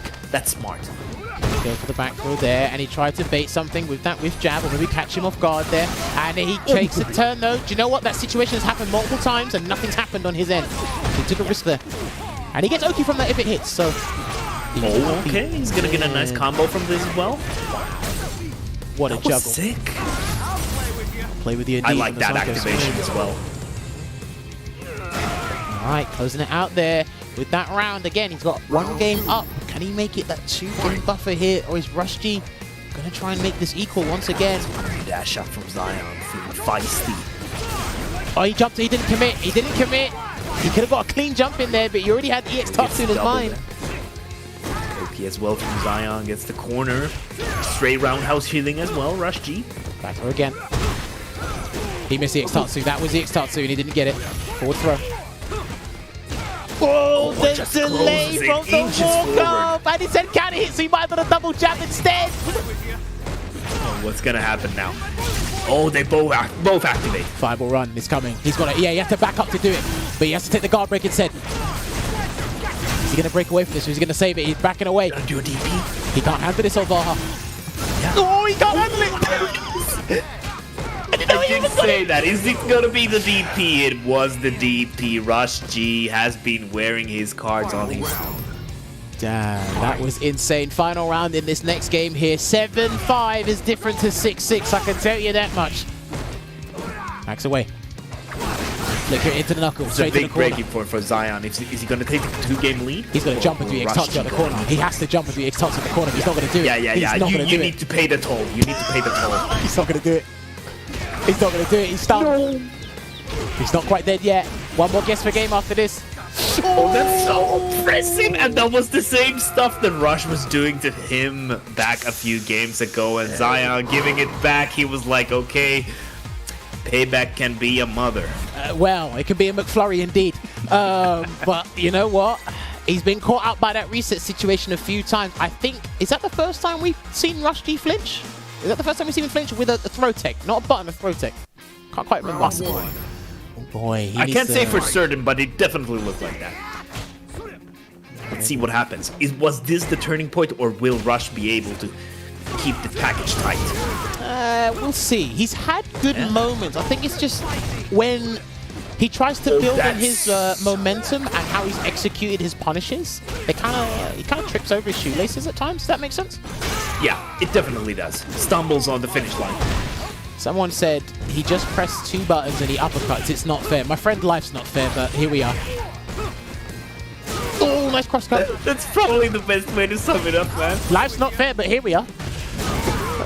Oh, nice delay from the crouch medium kick. One of the best cancelable normals in the game. It like the cancellation window is so good on that crouch medium kick. Guard break.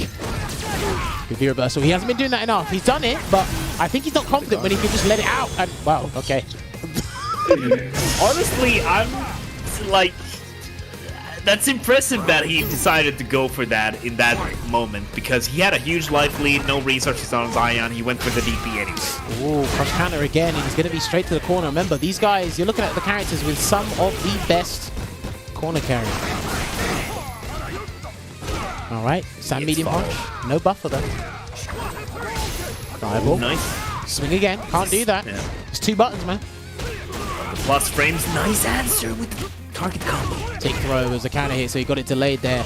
And that could have been the game, but he's not going to mess it up. Oh, guard break might come. What's going to happen? Ultra Snatcher might come. Oh, he tried to do a light kick. Why? Answer, no! Look at how much damage she's paying for that, but no combo from Zion. Zion Don't wake up super. Do not wake up super. Do not. What? Oh, you can do that. What? Oh my god. Oh, he actually, no way. He used the EX. He didn't have the he didn't have the chip. Okay. I legit did not know Ed could do EX Knuckle into the Ultra Snatcher on block. I didn't know he could do that. I've only seen that on here. I didn't know he could do that on block. So that was interesting. Because I remember I spoke to Ending Walker about this. I said, how do you Ed players mess up Flicker into EX Knuckle? That just can never mess up. He said, no, you can. It's just there's a slim chance. I didn't know you could then cancel it into the V-trip. That's something new. I like that. Yeah. But Rush G, my man, he's living up to his name indeed. Rush G with all the options. That was crazy. Punish. He could have punished that one. But again, it can be hard to see that in the game. He's really using those fireballs, even with the fear of the V-skill too. Back throw. Alright, I like that. I like when he uses stand jab just to check the range there. Try and beat Zion Woods to the punch and flicker, because that's a 4-frame jab. Using it kind of as a ruler. to the corner here. Forward throw. It's the throw. I think he can V-reversal a little bit more, but... There you go. Oh, nice. That was a perfect time to reversal as well. Used up the V-trigger from Xeon. Remember, every opponent's in a guess when you V-reverse because Ken's basically right up close. You got to do a Michael Walk It's throw such anyway. like, I think honestly, man, Oh, he's it's dead. probably... Oh, boy. Oh, boy. I think it's one of the best, if not the best V-reversal. Oh, hang on. That's I might my be wrong. humble opinion. No, I don't think he's dead. Hey, whoa, He's not dead! No way. Well, he got hit by the EX Fireball. That's such a good way to finish off the run. Like, we've been talking, like, in previous episodes, we already always talk about this. EX Fireball, one of the best round finishers in the game. Well, he done it at unreactable range. You're not reacting. Yeah, exactly. It's like, and the cancellation as well. it's not humanly possible unless you anticipate it. But It's a checkmate situation. Honest, yeah, he's doing similar to what Sucker and Poison players will do against that hard kick. They just press the light kick, but they don't commit, especially when it's like very far max distance. That's gonna be stunned. Yep. It's not gonna be dead though. Is he gonna reset him again? He's gonna, yeah. Back throw will do it. There you go. He's mixing it up. So sometimes he'll end the combo, get the damage, and go for the knockdown, the guess from there, and other times he'll reset him. So he's keeping Rush G on his toes. He died with full resource in that round. If he wants to spend super early, I think that'll be a good call. I think that would be a very good call if he spends super early. Yeah. He might not get the chance. What happens, but he's in the corner. He might be using an EX reversal very soon. I think super's better because he'll put him in the other corner. Yeah, that's true. He's not going to do it. Yeah, he's not going to do it. Tried to get out of the corner with the EX. Oh. Has Zion blocked any of those Shoryukens? I'm pretty sure he has. I don't think he has. No, he actually probably hasn't. Wow. The DP to answer the stand fierce is back, baby. Guess the game's coming. Make your choice. What are you going to do? You like guessing, and he gets wrong. And he gets wrong. There's going to be 7 apiece. I wonder if he likes guessing right now. At this specific moment, in this time frame, at this current date and time. Does he like guessing? Listen, that's what he told me. What I like to do with our guests, when you make a point, I will give you a chance to defend yourself. If you can't defend yourself, I can't help you. You told me you like guessing. There's been a lot of guesses in this set thus far, but it's been entertaining. I hope you guys enjoying the action just as much as me and Olvahara. Beggy, where are you? You're missing this. He's on a vacation, bro. His nerves couldn't handle this. All right, there we go. Pressure being applied. Right back in the game. Carrying some momentum from that. Nice. Oh, nice TP. Big risk, but he just managed to get it because the hurt box on that during the recovery is a bit... It's a bit sus. When he gets that, it's so good. But obviously a DP as an answer to those moments, even if it's buffed as the way it is right now, it does carry an inherent risk. Throw in, he missed it, he was too far. And he's just keeping the stun high. That's all he's doing. He's keeping the stun high so that Rush G stays on his toes. Activates the Ultra Snatcher. That's dead.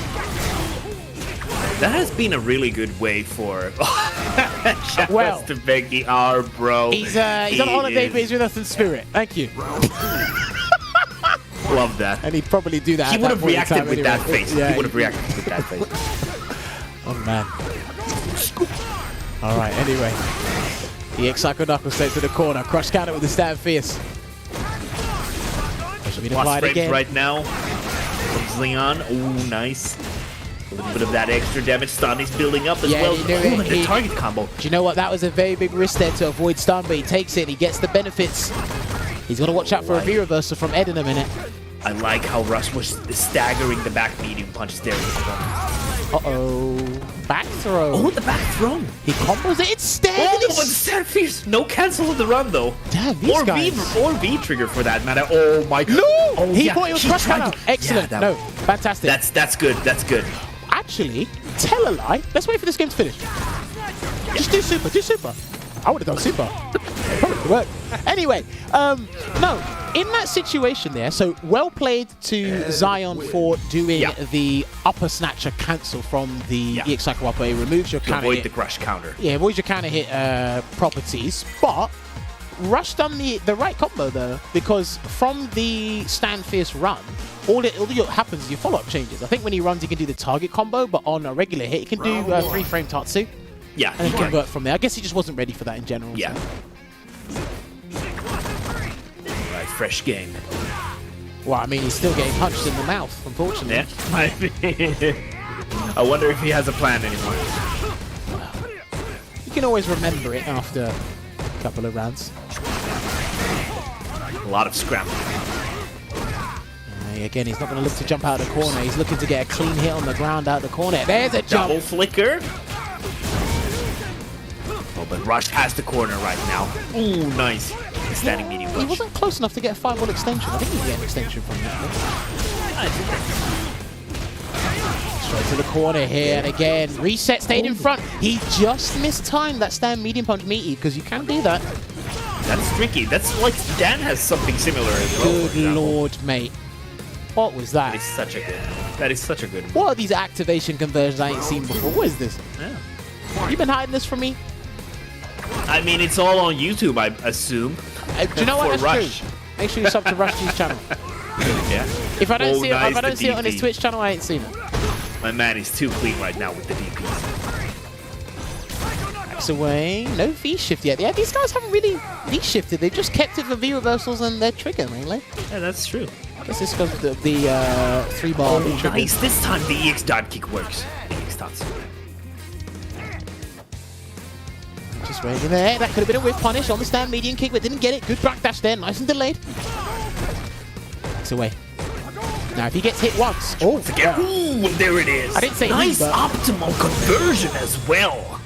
A lot of people just go for a dash up into a DP, for example, but he was ready for that. Nice work from Rush. I think what can he do now? He can do, because obviously they changed the properties on the crush counter hard kick, well, a little while back, so he gets better extensions of the crush counter roundhouse. Yeah. But yeah, I mean, this is all about, you know, situational awareness, understanding your resources, that meter management, because that will be important in Street Fighter 6. Do not forget that meter management. I'm going to see who's good with their money in real life and who isn't in Street Fighter 6. Don't worry, the game's going to tell me a lot about you lot. But it's definitely important that he was able to identify that he could have killed with that 1-bar combo. Like you said, super Nice from that range. Yeah, from that range, Rush was answering with the target combo there. Nice work. Here it comes. No. Back throw will do it. There it is. It's going to be the round. It should be the round. And there's a bit of scaling, but actually, he's still alive. Ed's got 1,000 vitality. But he's in the corner, so the situation is really good for Rush G. Hold that thought. Oh, that fun. You know, you can't say anything for certain with these characters. They're too explosive. That's why I'm a commentator. Yeah, me too. We don't like me and Olvar don't like fighting these characters. We don't like guessing. No. We don't like fighting in tournaments now. Just commentating. So wait, I'm the guy with the popcorn in my hand. You know it. So wait, again, no jump from Zion yet. He's been playing it. I like that these guys have been playing it pretty grounded for the most part.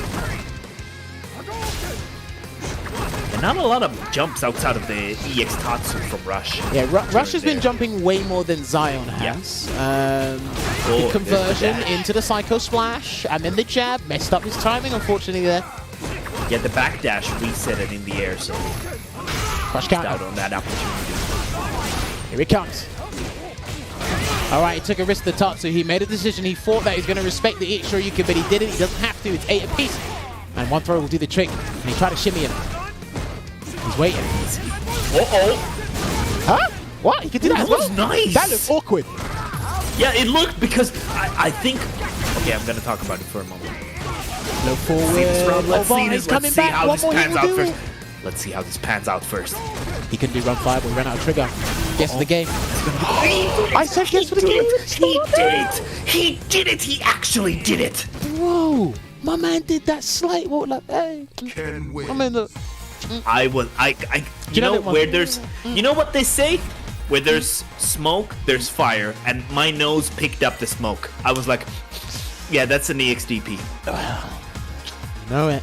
But honestly, like talking about the awkward combo, I feel like Rush G as a player has like some fail-safe combos in that situation where like against some characters that could have been a side switch potentially. So I feel like he has kind of a fail-safe option in that sense. So if the range is not optimal for the side switch, that's how I thought about it. Well, all eyes are on Zion Woods right now. Can you take this to a final game here? Will Rush be able to close it out? He's been able to bamboozle him and show us some new conversions, ones that I don't really see, just in general, anymore with Ken. But he's just harassing him with flickers. There we go, pressure being applied. Sun's racked up high. He needs that trigger. He's waiting for the opportune moment to activate it. Doesn't quite get it. He's not gonna get it. He's not gonna get it. Chip him down, yeah, he's just waiting. Oh my god, he look caved at the in. flickers! Hello? He capitulated, he caved in. Next round, let's go. Oh, where's the whip punish? Where's the whip punish? Oh my god. A lot of scrambles right now, oh my goodness. I think these guys are really scared of their crush counters more than anything else. Crush counters do mental damage as well. Yeah, they do. You kind of have that fear don't worry. in your heart at all times, especially worry. against these characters who get a lot out of their crush counters. Punish counters are going to be even worse than 6, don't worry. Oh my goodness, can't wait for that. Get comfortable, they're going to be even more rewarding. There's a forward man, only 2 months, bro. Uh-oh. Meaty Psycho Swing. Plus frames, that's hella plus frames. Hold on a minute. The standing medium picking up. Not too much from Xeon. Could have gone for a crouching medium, possibly, but doesn't matter at this point. He's about to finish the round here. Let's see what Rush is. Watch out for the fireball, activate, and he gets hit with the roundhouse. I think he got caught just slightly walking forward after trying to take his turn back there. Get a bit impatient. Can we just talk about the set 9-9? Since when was the last time? I'm just glad not that long ago, actually. Hold on. Oh yeah. Okay. Hold on. I could be wrong. My memory is kind of faulty at times. We had Marvin Giyu about before the CPT final. That's true. That was in February. Okay, but it's a few months, you know. Yeah, okay. I'll give you that. All right. Anyway, first blood goes to Rusty in this last game here. I mean, with these explosive characters, first blood has to mean something. I mean, it does until you get hit by someone's EX reversal. It does until it doesn't. Staggered pressure being applied here. Spends the Barnet's fireballs. Push to the corner. No confirm on that low forward again. Swing. Ooh, nice whiff punish. No confirm again. Ever whiff that Wii skill off me, bro. Activation's I coming. got the DPs. Here he comes. That activation never looks plus to me, but it is plus. No, and it's that like really plus annoys 20. me. Yeah, but it really annoys me because the V-Trigger 2 animation, like, it definitely doesn't look like it's plus, but yeah. He saw the Psycho Spark and he done Shoryuken again and he puts himself at match point through the fire and flames indeed. That's the set. Through fire and flames. I like that. Oh, he jumped in. That was a clean jump in. Big jump in. Please don't Psycho up, or just wait, please. He's going to keep the momentum here. Nice tech from Xeon. He might have to Psycho Swing again in a minute. Ooh, the roundhouse. Once again, another one. Make that 3. That man's giving you his bare foot. That's not good. Hold on a minute. Ken is all about kicking it. He's got the super. He might try and look for a confirm with the super.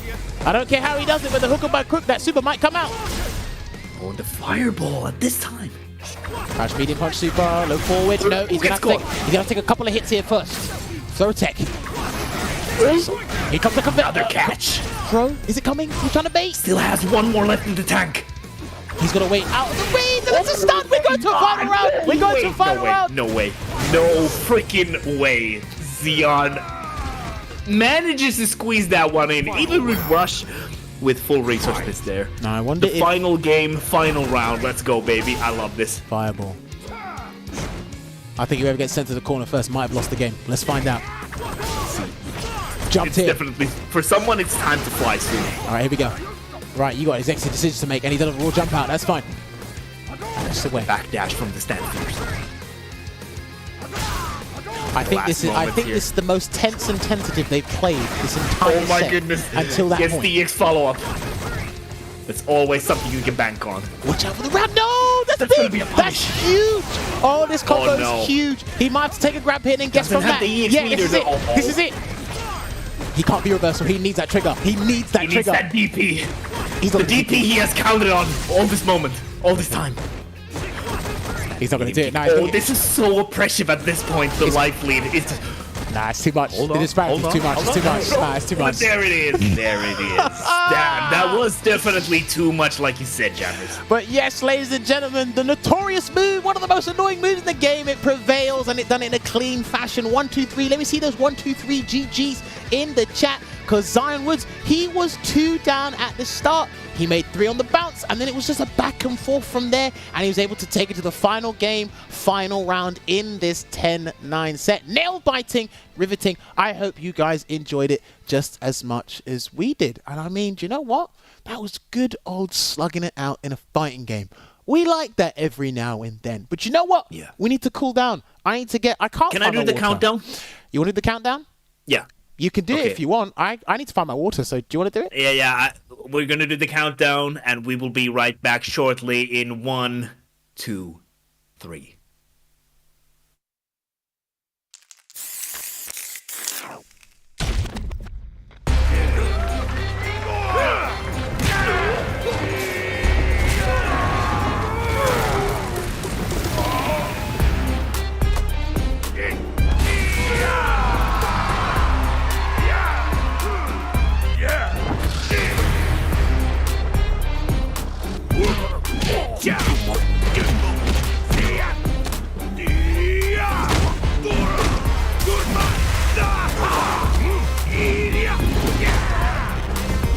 Brace yourself!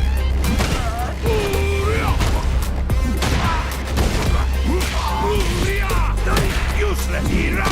Take force! Dynamite! Get ready!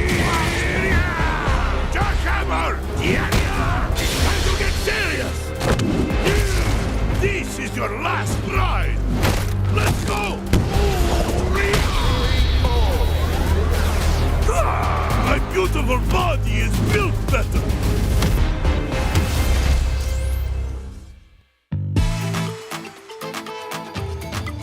I call upon you, great wind. Toi no ikonoi, spirit of the wind.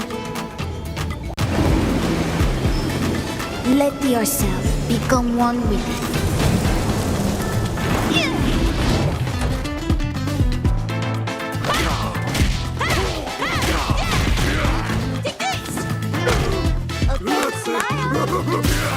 Good stuff.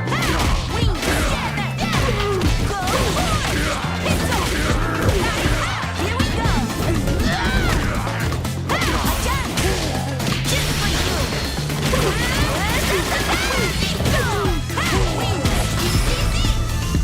Here I go.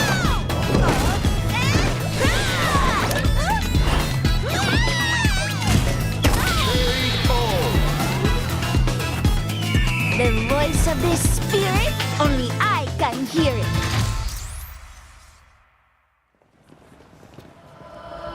But not the one we're looking for.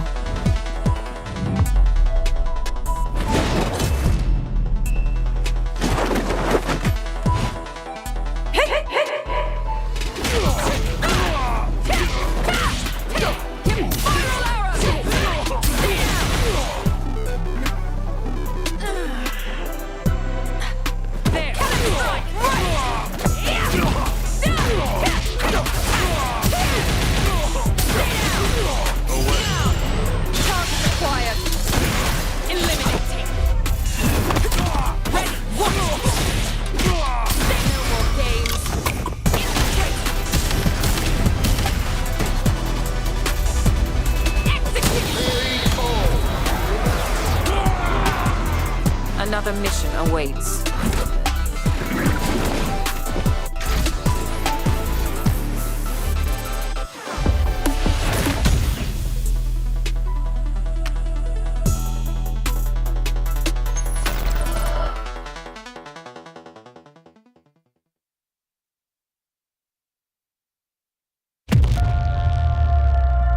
Space-time distortions.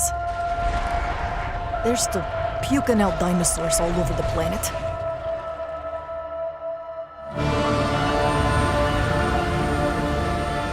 So, Bikitoa Island's been sealed up for 3 years, and Ibius won't own up to Leviathan's malfunction? Can you address the reports of exofighter patrols on the island? Reports of exofighter patrols are simply untrue. Ibius is committing all possible resources to the investigation. Exercise results logged. Sunsetting temporal instance. Come on back. Drinks on me. There are hundreds of exo-fighters running around out there. Everyone's armed, and nobody knows what'll happen next.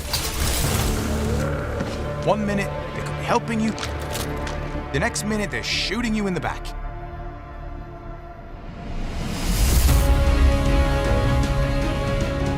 You need to keep fighting until we can figure out how to destroy the Leviathan. It's trying to build stronger exosuits, so it's pulling any exofighter it can get hold of back in time to these bloody war games. Like it or not, exosuits keeping Ace alive out there. But the more we use it, the more it helps Leviathan. Well, that's not an option. One way or another. Valued team members, prepare for dimensional integration in 10 minutes. You stay alive, man. Only you.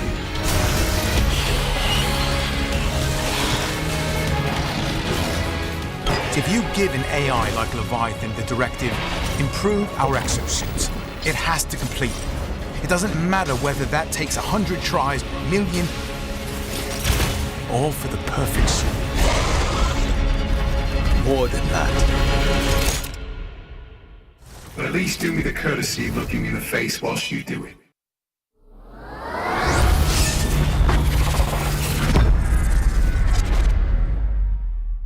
Okay, pinky, forefinger, back to middle, full wrist articulation. Then we do it in reverse. Begin. What the hell are you guys doing? It's a secret robot handshake. Good morning, Victoria. All right, ladies and gentlemen, welcome back to tonight's episode of Sets featuring Zion Woods and Rush G. If you are just joining us, then unfortunately, you've actually missed some amazing action. You could see the scoreline next to me there. It was an electrifying set from start to finish. These guys were slugging it out. I'm glad myself and Ovar were there to call the action. But now, I've got to make sure these guys are back because we've got to talk about this matchup and other things in this post-match interview. So let me find out. Zion, Rush G, can you guys hear me loud and clear once again? Yep. Yeah, I can hear. Perfect. All right, so Zion, first of all, congratulations on winning that set there. Pretty close. Thank Made you. it as entertaining as can be.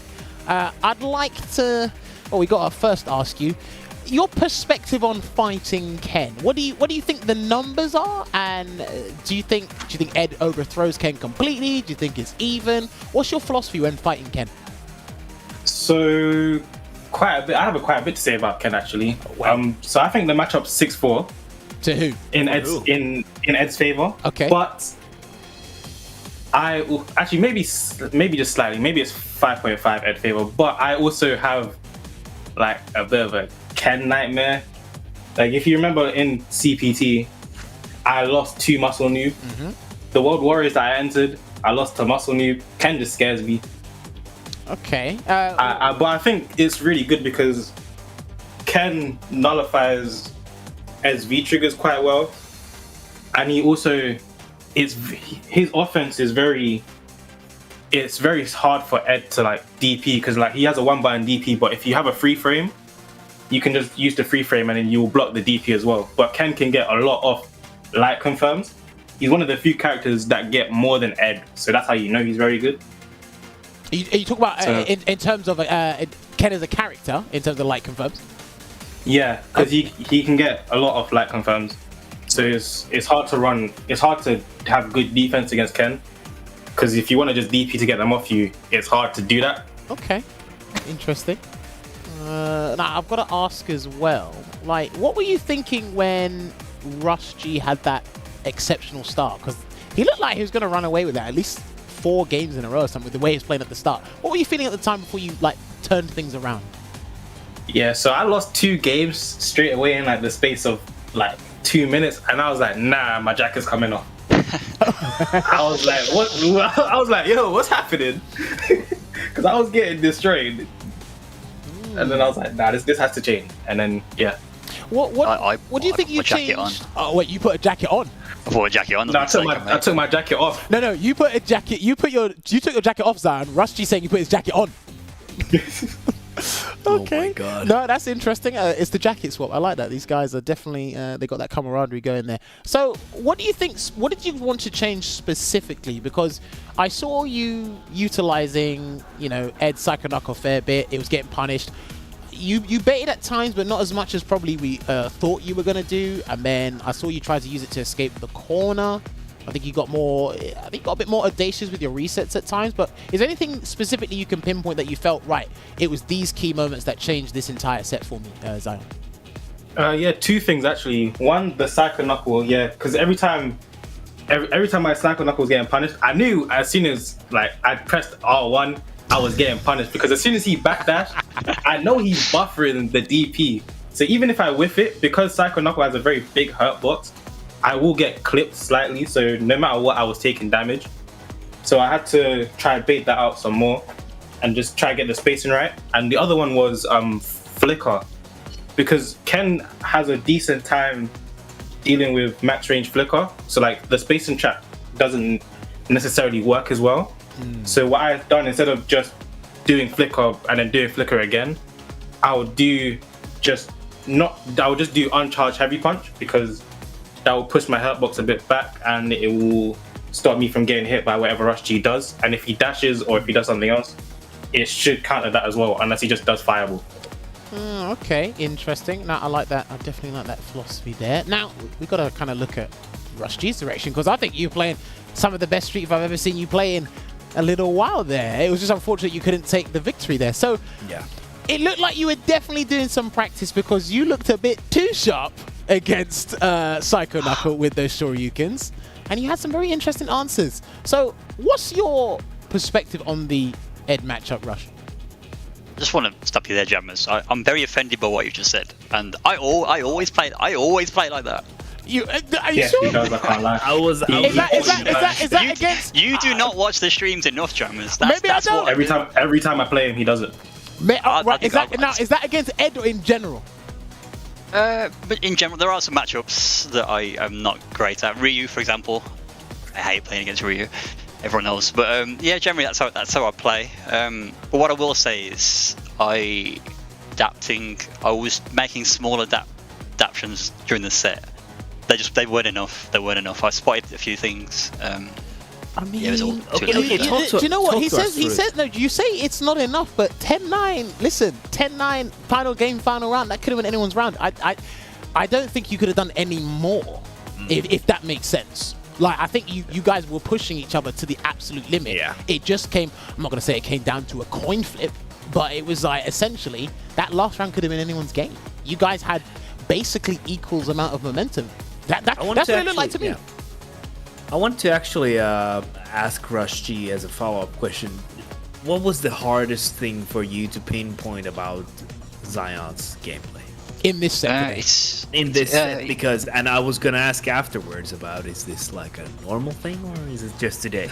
To be fair, generally we do go neck and neck. I can't say that I beat Zion more than he beats me. It's generally 50-50. But I think obviously Flicker. I wasn't checking dashes. I think I was so focused on other things. I was letting the dashes in, and when I was in the corner, I was hesitating quite a lot. I had opportunities when I was cornered, but I didn't take them. And cause I don't usually just wake up DP as much as you saw in that set. But I was thinking, should I do it now? He's probably going to pressure, and he's not going to try and bait. But I held back, or if I had a hit, there's one situation where I think I saw a stand heavy punch whiff right in my face, and I did do CA, but I got just a stand like kick and I got clipped for my trouble. So I've got options, I've got decisions, but I was in my own head a little bit when I was in the corner. I was really struggling to deal with the Flicker, because basically Flicker on block is a mix-up. It's like, yeah, Ed's minus, but it's the range, isn't it? You've got to decide on what you do based on range. That's why I even dashed in at one point, but it's... Yeah, that was random.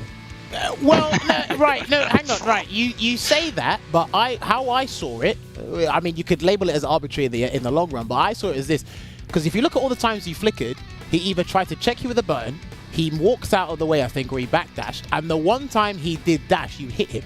Now, that might have been you trying to anticipate the dash, but he mixed things up before he tried to take that attempt. Oh, no, I checked the dash. Well, yeah, he did. No, I know you did, but I'm saying, what you need to do in fighting games, this happens with every interaction, is pay attention to what your opponent does after you press the button, whether it's plus or whether it's minus. What I'm saying is, Rush was doing other options before he did the dash. He didn't resort to it every single time. It's just the one time he did dash, you checked it. But you just said, well, that was random, wasn't it? Like, because I was surprised. It wasn't necessarily random. It was just surprising, to be fair. I had the live feed when I did that dash, and I was so surprised. He got checked by a medium as well. I was like, wow, that's something that I would do, because I preemptively check. But yeah, go on. Sorry. No. That's very interesting how you guys look at that situation, look at those situations in general. Now, again, your reactions were super sharp, and correct me if I'm wrong, Zion, I don't think you blocked one EX Shoryuken. I don't think you No, I did not. Every time I tried to bait one, I got hit by crouch medium punch activate. And then every time I tried to go in, I got hit with EXDP. I was like, what do I do? Do you find yourself having a better time against the wake up DPs normally outside of this set? No, actually. I feel like I struggle. Like every time I want to bait a DP, someone does a different option, and then I find it rare to bait DPs sometimes. Okay, do you know what you can do? Maybe that's something you can work on from now and obviously leading into SF6 and then from that point onwards. Because again, baiting just in general it's not easy.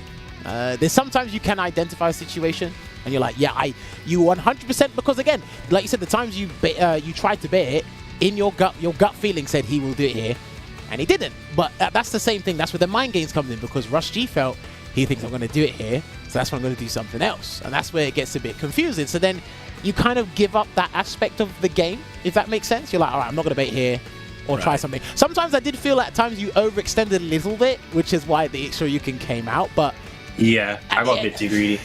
At the end of the day, though, like, both of you have invincible reversals that give you Oki. But I feel you have to understand the context in which Rush G did his reversals. Where was he doing them, and when did he do them? He was in the corner most of the time. Funny thing is, go for it, please. Funny thing is, I even though I'm bad at baiting like reversals, I'm good at knowing when he wants to mash jab. Like you saw him get like crush card a lot, because I knew he was gonna press jab, but I don't know what it is between jab and EXDP. I just can't do both. I don't know why it is. I mean, fighting games are hard. They are. Well, and that aspect, understanding your opponent actually can be pretty hard. So, I actually have a question for both of you. We didn't see a lot of V shifts from either. I don't think we saw any. Yeah, I don't think we saw actually any. Maybe once or twice. I think once against Zion's V Trigger 2.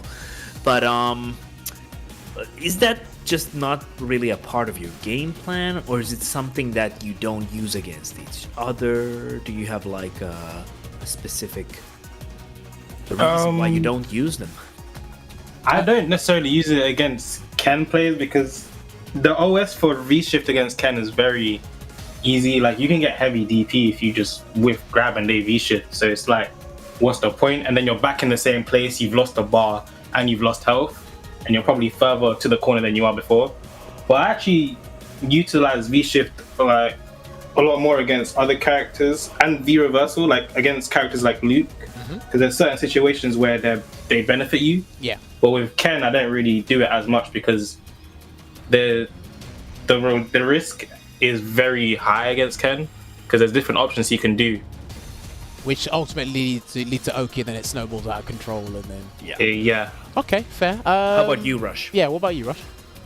Yeah, I mean, I messed it up quite a few times later in the set, but where the charged heavy punch, where it was closer range, there's basically two options. You can react to the fully charged heavy punch DP, CA, or you V-shift, but I think what I did was I was holding crouch when I did V-shift, so I got hit by the stand net. Oh yeah, true. You charge did heavy get punch. hit a few times with the crumple. Yeah, so I was going for V-shift and those options sometimes from Imri, but I also, against Ed specifically, you know where he does, he was in Trigger 2, and he does like crouch and medium kick into the spark into the fireball. You guys probably know this, but you can V-shift the cancel into fireball, and you get like a dash up punish, but Zion doesn't do that. You can backdash as well. Yeah, I think that's where the snatcher comes out, right? I think you can backdash. Yeah, there's one specific scenario where the fireball cancel comes out of the spark. Yes. And you V-shift it and you get a forward dash into a massive punish. But I already know that Zion doesn't really do that. I look for it when I'm in that V-trigger 2 pressure string. Right. Funny enough, I used to spam it a lot, and then like I used to just do it because I'm like, no one knows how to punish this. And then lo and behold, Rush G just came in and smoked me. So I'm like, this has to stop. Well, no, do you know what? That is definitely a thing where I like that you're learning that through this game, because again, Street Fighter 5 is very unforgiving when it comes to making even the slightest mistake or getting a bit too comfortable at times, because if you do a technique or something that works against 90% of the player base, what happens to the other 10% when they do punish it? Was it real in the first place? You kind of ask yourself that question and then work from there. So I like that you two are just bouncing off each other and constantly going, back and forth. We've seen that time and time again in that set. Rusty, there was a couple of situations where you noticed the gap in Zion Wood's activation from low forward and cycle up into V-Trigger 2, but you're getting hit. What were you doing there? Was that V-shifts or Shoryuken? Were you trying to do something else? Yeah, it's an EP. This is something that I've added more recently, but yeah, where see the cancel. I've already buffered the Shoryuken input, and where you see the cancel, you do the XTP. And I think crouch and medium kick into the regular upper, isn't it? The activation route. Yeah. There's a gap there, but yeah, I got hit from memory, I think twice, because it wasn't. I don't know if I butchered the input or not sure what happened, but yeah, I did the XTP. He's right. That's actually not real. No, we know it's not real. I'm just asking, what did he do? Because we saw counter hit every time. But it's like, okay, so he knows the gap's there, but he's trying to do something that's not coming out. So I just wanted to know if it was V-shift, Shoryuken, or I think he had super at one point, but I don't think it came out. Yeah, I think it's deep. I think from memory, if you V-shift it, you don't get a punish. Nah, you just V-shift to get out of the situation. Yeah. But I think he still activates as well. So even though you V-shift it, Ed will still activate. Well, the thing is as well, with this, and this is something that's important about this game. Yes, they still activate because obviously when you V-shift, it basically counts as a hit. But you avoid the guess, essentially. Because exactly. you could lose from that guess. So even if they still activate, guess what? You eliminate that one guess scenario, and the next time you get in, they can't be reversal or do whatever. Obviously, it doesn't necessarily apply to just him, but other characters as well. So there's benefits, there's pros and cons to it, but I was just curious about what you were doing in that situation. Another thing as well, I've got to give you praise, because you showed me, I think there's about 4 or 5 activation routes off Ken I haven't seen before. I think that activation was giving me nightmares. He showed me a couple of activations I haven't seen before. EX Shoryuken, cross under, fireball, then the EX Tatsu. There was a heavy Shoryuken conversion you did. I think you did a dash whiff jab into EX Tatsu, something like that. So you must be really creative and you must really enjoy this stuff. How did this come about? You just trying to figure out these activation conversions? Was it really just trying to find out Ken's combo potential, or was it something else? Was it trying to look good for YouTube? What was it? This is another meme. So the meme is optimization_G, which everyone kind of figured that.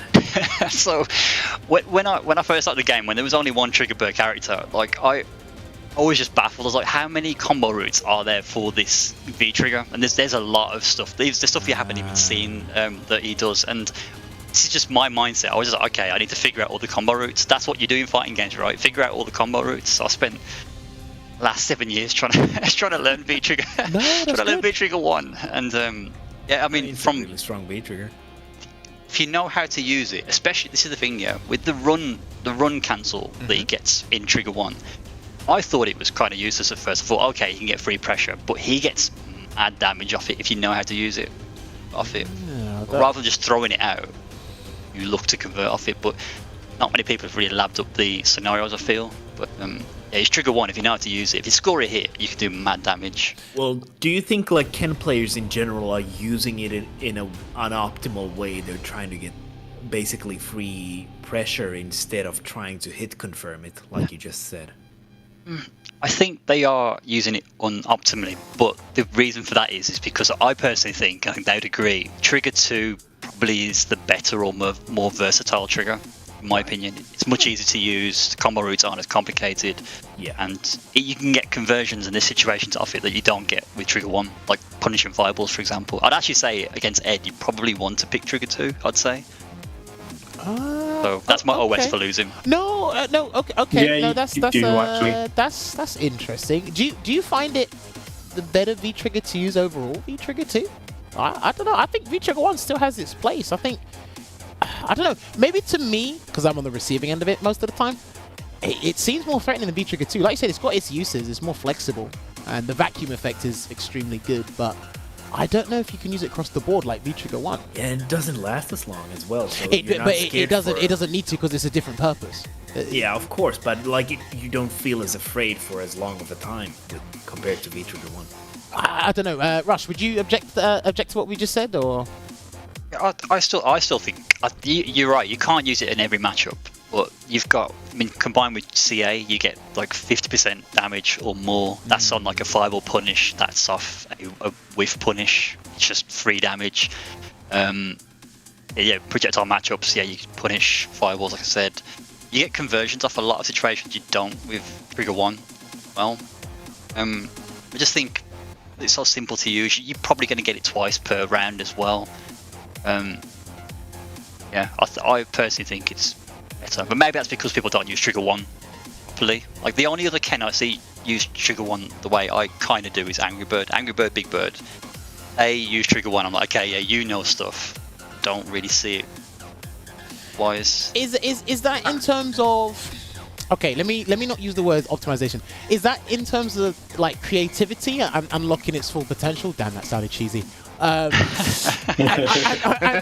getting its full potential, because sometimes I do. It's not a mistake. I see, because again, perspective is everything, right? There's some people where you look at them using your character and they use trigger and it's like, you can be more optimal here, you can be more flexible there, there's this mix-up you can do, and then there's, you know, let's say that the best players in the world, the tournament players, and they're like, look, this just gets the job done in the safest, most efficient way.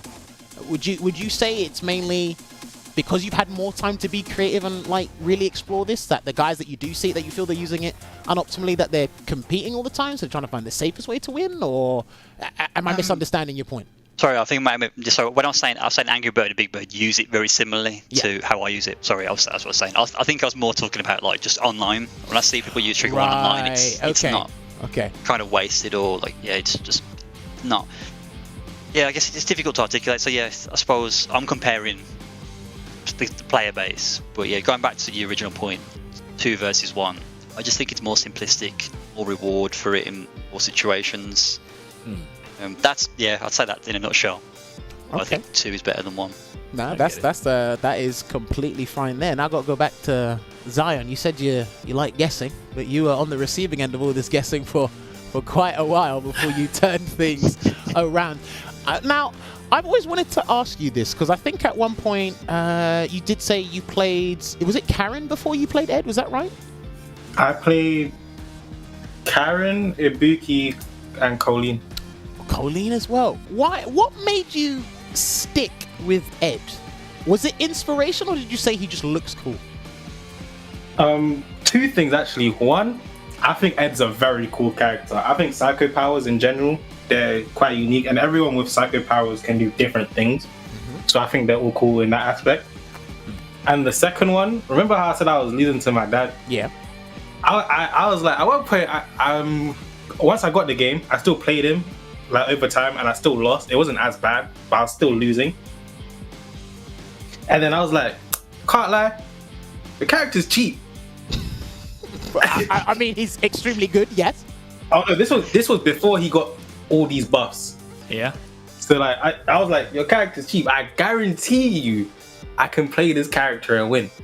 Oh my god. So I played the character to tell my dad, because I was like, this character's got no inputs. I was basically saying what everyone in Twitch chat says, but then I realized he's actually... I didn't realize that he's easy to play but hard to master. Okay, now's the chance to defend yourself. Why is he hard to master? Because, well, actually, he was hard to master. Let me say that. Now I feel like he gets too much reward. But before this season, I feel like he was hard to master because you had to think about a lot of things, and he still has these weaknesses, but they're covered up by how much buffs he has. Because you can't whiff punish stuff into special moves unless it's flicker, which is the lowest damaging special move, because a lot of special moves whiff. And then also he has bad matchups, but now they're fightable because he does stupid amounts of damage, so it helps him there. Okay. What are Ed's worst 3 matchups? Me personally, I think Dowson, that's a terrible matchup. Falk is a bad matchup, but I actually don't mind fighting it, so funny enough. Okay. And then I also think Chun-Li is a matchup that's not in Ed's favor. Wow. Okay. But now they're all winnable, except for Dowson, unless you're Ending Walker, because that character's cheap. Well, I mean, when we spoke to Ending Walker, he said Falk is the worst matchup, and he put Sagat high up there. Sagat is actually a hard matchup, but the Sagats I play, they're also like, I've now learned it a bit and what not to do. Okay. But I don't think it's one of his worst. Falk is definitely his worst matchup. I like it. Two sides of the same coin, and your worst matchup is the other side of was basically your reflection in the mirror. So then it's interesting. Why didn't you pick up Falk then at any point? Because if you've played Edge, surely you could dabble with Falk a little bit. I've not really looked at Falk because I wanted a secondary character to deal with my bad matchups. So then when I was talking to Phils at one point, he said, if you want a secondary, don't pick Falk because she has the same hard matchups as Ed, so it was pointless. Okay. Right. So the only reason I ever would have picked Falk would be, let's just say, to just counter pick another Ed player, but I don't mind the Ed mirror. It's just who's more coconut brains you'll lose. That's a very interesting way of describing it. I've never heard that as a description. Hey, listen, if that's what you guys say when it comes to mirror matches, then boy, I can't wait for a Geef mirror in Street Fighter 6. Oh wow! Oh no, that character looks so cheap. That character looks so good. That character looks interesting, yes. But no, I've got to ask you as well because, again, I like the way that you both have improved over the years of playing this game. Rusty, let me ask you this first. What has been kind of your main way of improving? Has it just been remembering things, making mental note and going back in the lab? Has it been watching replays? Has it been the YouTube documentation? What has it been for you? That's been your main way of improving? You're gonna laugh. Optimization _G. I just sit. I lab situations. I do lab matchups, but I just sit in the lab and I just have fun with the character. I'm like, what is no one doing? All right, let's go and do that today. Let's see if it works. Okay. And I stumble upon things that I randomly found something the other day that I've not seen before, and I was like, okay, so I see a situation in a match. I'm like, okay, that just happened. Go in the lab, and I'll try and recreate it. Then I'll be like, okay, what can I do in this situation? And okay, a follow-up question for that. Is it something that you only do with your character, or is it something that you also do with other characters? So when you say that, do you mean do you only do it with Ken, or do you watch like a random replay and see a weird situation and try to replicate that in training mode? Yeah. No. So I only look at my matches. So I look at my matches with other characters, obviously. But okay. Yeah, everything's solely Ken. But what I will say is as well is there's a lot of people that I've spoken to over the years that have given me like crazy like tech and advice as well. So like my Discord is filled with like people helping each other out all the time. So I've got to say the people that I talk to over the not just now, even over the years, there's people that have come and gone, have found like amazing bits of tech. We've all just got together and figured stuff out. But yeah, I just sit in the lab and do Ken things. No, that's great because that was one of my primary motivations for getting better with Poison. I'm just like, all right, just go in training mode, practice combos, come up with some weird scenarios, watch replays of and find the most awkward interaction, recreate it, and then work from there. And then you just show people this stuff. They're like, I've never seen that. It's like, because you lot can't even do an anti-air, so like, you're not even at that point where you think like this. Yeah. But sometimes I do feel it might be. Would you say you're an innovator, Rush? Is it safe to assume that if you touch a character, you think you can really innovate with them and then create some stuff or develop some things that you think other people won't be able to come up with?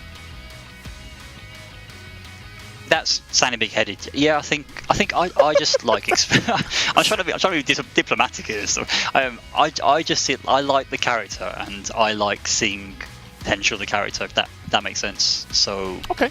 Yeah. This goes back to what I said before. Maybe if I wasn't content creating, I wasn't doing all this stuff, and I was focused on competing, it may have been different. Do you know what I mean? Yeah, of course. Yeah, that was my. No, that's what's kept me playing the game for 7 years. The character and just discovery. Nah, I like that aspect. Zion, what about you? What's been your main motivation to improve? Is it to be in the big headlights of CPT? Is it to get back at your dad? What has it been? Well, it started off with getting back at my dad, and then eventually I got better. Now I just like winning, but I feel like I could do a lot better because you're gonna like think I'm like weird for this, but I've only ever been in the lab once. Like it was after versus fighting. Okay. So I was like, I'm gonna just go in the lab because I wanted to play in World Warrior, and then funny enough, I only played in like 2 World Warriors because I got a girlfriend and I just didn't really play the game. Okay. But I don't. The way I've learned, I've watched. I just like what I love watching Street Fighter. Like I really enjoy watching it. So I wouldn't say I'm an innovator. I like seeing stuff and then I understand it. So I'll see this once and I was like, oh, that's how this works. I'll like go back like a few seconds. I'll see it again, and I'll be like, okay, that makes more sense. But like creating tech isn't really my thing. I just like playing the game.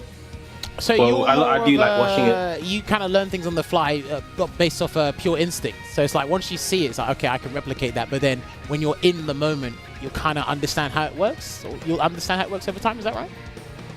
Yeah, pretty much. Like I'll see someone do something. Like I remember when I saw Enden Walker do a combo, and I was like, "The hell? I've never seen this before in my life." So then then I was playing the game. So I had the YouTube video on my phone. And I was watching it, went into a ranked game, tried it, because I like to practice in ranked, because doing combos on bots is easy, but replicating it in a game is a lot harder because the bot just stands there. Okay, all right, I like that. And then like I tried in the ranked game, I actually lost. No, I didn't lose. I failed to do the combo until I got it right. Like it took me a while to get it right. I think it's really interesting that you two have a very different way at approaching a game and trying to learn specific things. It's a very polarizing. Oh, it's like, I wouldn't say it's night and day, but I like that again because Rusty's been around for a while. Zion's been on the tail end of this game and he's learned pretty quickly. So I like the different philosophy and aspects there.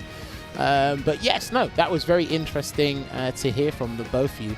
We are short on time, I believe, so I'm gonna let me ask you guys this. So is it safe to assume you both played one of the two betas that came out for Street Fighter 6? Is that right? Yeah, I played the second one. Sweet. Right, so we'll start with Zion first. Which character did you use in the beta, and have you got any hopes or concerns for the game? You liking how it looks? Are you worried about anything? Talk to me. I played Jury. I think Jury's a very good character, and I feel like there's some things that need to change in the game. Okay. Like, for example, I think Gao was a bit strong and way too strong. But there's a lot of things there. But in terms of like the aspects and mechanics of the game, I think if you do a button into Drive Rush, it shouldn't cost that much, because the way I played it, I only used Drive Rush for Oki and whiff punishing. But I don't really want to lose 3 bars because I had better neutral than you. I'd rather like it doesn't make as much sense than doing raw Drive Rush and being random, and it only costs you 1 bar. I kind of understand what you're getting at. So I think it should both be around 2, more or less. So you think there should be reworks of the costings of the drive system? Okay. Okay, no, that's interesting. So you'd rather use it as a hit confirm tool instead of like a neutral tool to get in. So would you say that? Yeah, because if you do raw Drive Rush and your opponent blocks it, you're now guessing. Like someone can do raw Drive Rush overhead and you're getting comboed, and even if you block it, you're still negative. But that doesn't really seem very fair. As if like, let's say someone just whiffs a button in my face. I've now seen that and I've whiff punished you. I can't do as much as I wanted to without risking myself going into burnout because it costs 3 bars. Okay, that's interesting. I like the way that you said an answer we've heard quite a bit, but you've kind of phrased it and presented it in a different way. So that was very interesting. Rusty, what about you? That system looks like something you could really delve into and have some fun with. Who did you play in the beta, and do you have any hopes and concerns for Street Fighter 6? I played Kem. If I'm honest, I think preferred Ken in this game. I think Ken in 6. I think if we were to main anyone in 6, I think I'd probably lean more to Ryu, because it was like a more traditional Shoto, what he's in that game. So yeah, I think in 6, Ken's changed quite dramatically. He moves away from what I like this game, but the game overall, like the game is like super polished. It looks amazing. It's I think my hot take is I know people complain about 5 with V triggers. I think with 6, what I found was what they tried to do is they tried to make a very universal system. You know, the mechanics. which is good because then you can't moan about combat mechanics being unfair. But I found it was a little linear from the perspective of every matchup and round felt similar. And like the end game for me was always who's going to do drive rush into low, into confirm into level 3. Okay, I see what you mean. Right. Yeah, and for me, like again, 5 is my game, and I understand the complaints with V-Trigger, but what V-Trigger is good at, in my opinion, is it creates so much creativity and diversity in the game. So you have your base character in 5, and they activate one of the 2 triggers. The matchup, the character changes, and you have to have strats. Based non-trigger on... and the selection. And I do understand, triggers can be awkward, can be difficult.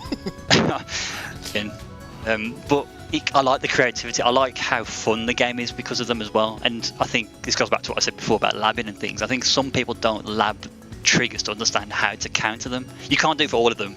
You got Oro and you got Manap, but there are triggers where sometimes I wait for someone to activate to counterplay them. In some matchups. So, of course. But with 6, that was my only gripe really. I know that the game can change. It's going to evolve, but I just found it a little, from that perspective.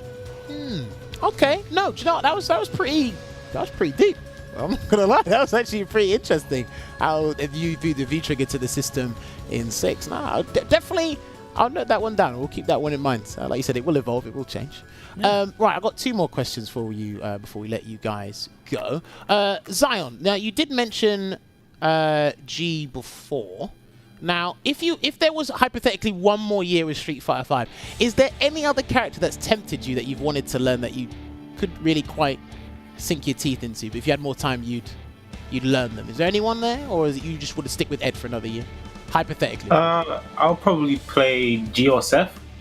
Okay, I like that. What would the reason be for Seth? Is it just fun? It's V-Trigger 2. Alright, it's fun. I'm not gonna lie. That V-Trigger 2 look kind of cool. Alright, listen, when you get it down, it's fun. I've been learning it myself. It's pretty damn fun. It would also feel rewarding because I've heard that the V-Trigger is hard to use. Yes. So knowing that I can use that, I could probably learn it. But there's no point because the game's over. No, there's every point to learn it. You can dabble with it now and see what you missed out on. There's every point to learn it. You're saying there's no point in learning it in a competitive aspect from it. But what it can do is it can get the creative juices flowing. So then you have that kind of mindset going into 6. There's no point doing it from a competitive aspect. Yes, but learning it, I don't see why not. You can do it tomorrow. It can also improve. Yeah, it can also improve just the way you think about things and how you approach new things as well. So you might, find some new things about yourself as well. No, it's true. It's also just a very rewarding V-Trigger to use when I see it land.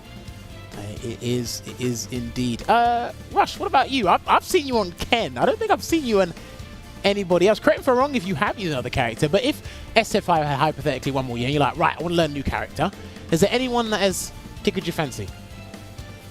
I've started messing around with Laura just for the sake of the stream, but that's more for it's more for fun. But I've always wanted to play a character with a command grab. I just thought, what does it feel like? And it feels well, how does it feel? It feels amazing. Like I've been command grabbing the crap out of Gold League players. So I'm working my way to platinum. Well, are you witnessing this next level euphoria that you've never had? It's the people I was just in tears, laughter and all sorts when I was doing it. But yeah, it was fun. So Laura for fun, but I think she's. I don't really know where she's on the tier list. I think she's kind of mid-ish tier, but she's good. I do like her toolset. It's interesting, but competitively, I think if I was wanting to compete, be Luke or I think Rashid. I don't know something. Okay. Yeah, I think so. I've always a creative character as well. Yeah, he's got loads of tech and stuff. But yeah, I think that V-Skill 2 kind of. I don't know if I'd be V-Skill 2 kind of got. I don't know. V-Skill 2, just think of it as aerial footsies. End of discussion. Just think of it like that. He's literally playing Guilty Gear. I mean, he's having some fun. You are having some fun. Everyone has some fun in the game. Listen, fighting games does look pretty fun. Fighting games are not meant to be fair. That's all I'm gonna say. We can all talk about our characters, but go on. Yeah, I have a question regarding Street Fighter 6 and the future as well for both of you. Are you looking to attend any events when Street Fighter 6 launches? We can start with Rushdie. This is a little bit of an awkward question because people that are watching and know me, I've been trying to, or to be a pie pooper, to stop playing Street Fighter. In all honesty, I've been in and out of retirement for like the last 3 years. Fighting game players don't retire, but go on. Yeah, I'm learning this slowly, but yeah, Okay, go on. I need a break from live and content and everything. So I plan to watch 6. I don't plan to play 6. Really? Not at the start. Not at the start. What if I tempt you at 1 or 2 years in? What if I tempt you? Depends where I am in life. Okay. Yeah, that is completely That's a understandable. fair answer. No, that's completely understandable. Zion, what about you? You want to travel anywhere or? I'll probably, well, not probably. I'm definitely going versus fighting. Okay. Because that's the first tournament I've ever been to, and it was amazing. Nice. And then I'll probably try to go UFA as well, but I'm also going to be in uni, so who knows? Oh, we'll see. Right. Education. Well, if there's comes any first. online tournaments, I'll definitely enter that. Education comes first. Right, my final question for you two before we let you lovely gentlemen go. First place of Street Fighter 6 First Capcom Cup gets $1 million. If that was you, Zion Woods, what would you do with that $1 million? Well, I'm going uni, so I'm trying to pay off that debt. Okay. So your tuition fees paid. Anything else? You'll have a lot of money left over. I'll probably save it when I'm older and like get a house and stuff. I like that. This man is thinking serious. Smart. Yeah. Nah, I like this. He's got a good brain on his hands. I like this. This guy's gonna be very good. I like this. Keep an eye out for this kid. Rusty, what about you? If you had $1 million, what would you do? I'd leave my 9 to 5. I would unretire and play Street Fighter 6 some more. And see how far I can make it. Okay, I get it. And hire an editor as well. Yes, you have definitely thought about this. That is brilliant. No, that is fantastic. No, I love it. But do you know what, gentlemen? We are out of time here because we have to get things moving along. So if we can get their fight card rolling on the screen right now, these guys have been amazing to talk to. I wish I could talk to them a little bit more. We might do that in our own time. But yes, ladies and gentlemen, there are their social media outlets on the screen. Sorry, you can see their Twitters and their Twitch accounts there. Please follow these guys and follow what they do.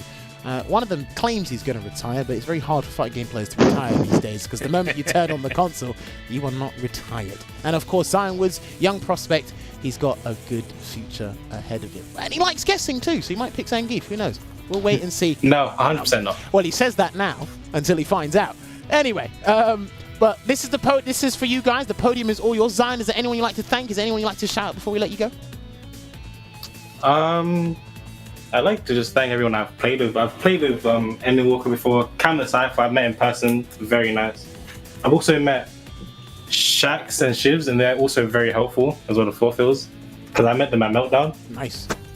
And they've helped me like with the game and like what not to do and what to do. So yeah, that was pretty fun. Sweet. Cool. Rusty, what about you? Is anyone you'd like to thank? Anyone you'd like to shout out? Electronic Dojo, the Discord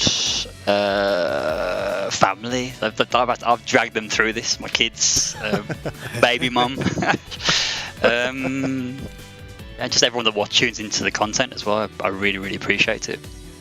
Sweet, fantastic. I like it. No one said Dalsum should leave the game. That's great. Anyway. I hope he does, but I don't think I should say that. Well, no, maybe you could, but I could join you in that regard. No, I'm just messing with you. But yes, gentlemen, it was been a pleasure speaking to you. Once again, thank you very much for taking time out of your day. When you guys are ready, you guys can leave the Discord call. So myself and Ovar can close out the show. And then I'm going to drop you guys a message thanking you once again later on, probably in about half an hour, maybe an hour or so. All right. Thank you very much for having me. This was very fun. Cheers, guys. It was fun. Take care of yourselves, gentlemen. Enjoy it. You as well. But yes, that was, you know what? Again, you got to thank this gentleman right here, not Veggie, this one right here, because he suggested these two players, brought them on, and they gave you a nail-biting set in that 10-9. So thank you very much, Ovaha, for that. Thanks for being here with me. Couldn't do it by myself. We don't need Veggie anymore. We just cut him off. Just get rid of him anyway. I mean, we can consider that when he returns from his holiday. No, I'm playing with it. Yeah, but yes, ladies and gentlemen, that would be his face when he hears that. Well, he probably was. Who talked like that? Anyway, but yes, ladies and gentlemen, we hope you enjoyed tonight. But yes, do not forget, Street Fighter 6 is out June 2nd. That's when it comes out. We're going to roll on the splash page for you guys right now. You can still pre-order the game. There are 3 versions of the game: the standard edition, the deluxe edition, and the ultimate edition. But we're going to give you the June 2nd one pre-order now first before we actually go into the next splash page here. It's on PlayStation 5 and PlayStation 4. So if you do not have a PC or a next-gen console, you still have your PS4, please get a air can, spray your PS4, blow it off, open it up, clean it up, because it's going to be taken off to Mars anyway when Street Fighter 6 drops. I want you all being there on day one when we do play the game there. Even if you're on Xbox Series X or S, you can join us there. But if you're on PC and you have a Steam account, get pre-ordering. Can't wait, man. It's going to be an absolutely 8 weeks. Crazy week. Yeah, 8 weeks. That's the countdown. I tried to threaten Street Fighter account with a cat meme. Didn't quite work out. They said 2 months away, and I said, look, just give us the goods now. We don't need to skip this 2-month nonsense. Just give us the goods now. That's all. I mean, we have 8 weeks to look at, the loot cover art, and at this point, it's grown on me.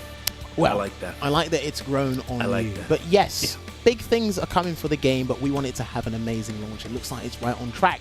But make sure you follow the official Street Fighter account on Twitter, on YouTube as well. Make sure you're subscribed to Capcom Fighters on the YouTube channel to catch the archives of this, and follow the Twitch account. And also, don't forget down here, the guys have been putting in work to make sure. Hey, there it is. They got it up. There it is. Don't forget, these guys, I know the people that actually been working behind the scenes for this Street Fighter Twitter account, so please go and check this out. If you do have TikTok, give them a follow, because this is the trendy thing nowadays. If you're allowed TikTok, of course. For those who know exactly what's going on with TikTok worldwide. But yes, make sure you follow this account and have a good time there. But yes, other than that, I don't think there's anything else I need to shout. We will have an episode next week. We are in the pipeline of getting that sorted for you. And Veggie will be returning with us as well. But yes, we are going to leave it there for tonight. Much appreciated to everyone that could join us. Yeah, we've got to love you and leave you. We are still playing some Street Fighter 5 until Street Fighter 6 rolls around. But yes, stay safe. Keep watching some Street Fighter. Keep analyzing. Keep joining us in the stream chat. And we'll see you next week for another episode of Sets. Until then, take care.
Thank you.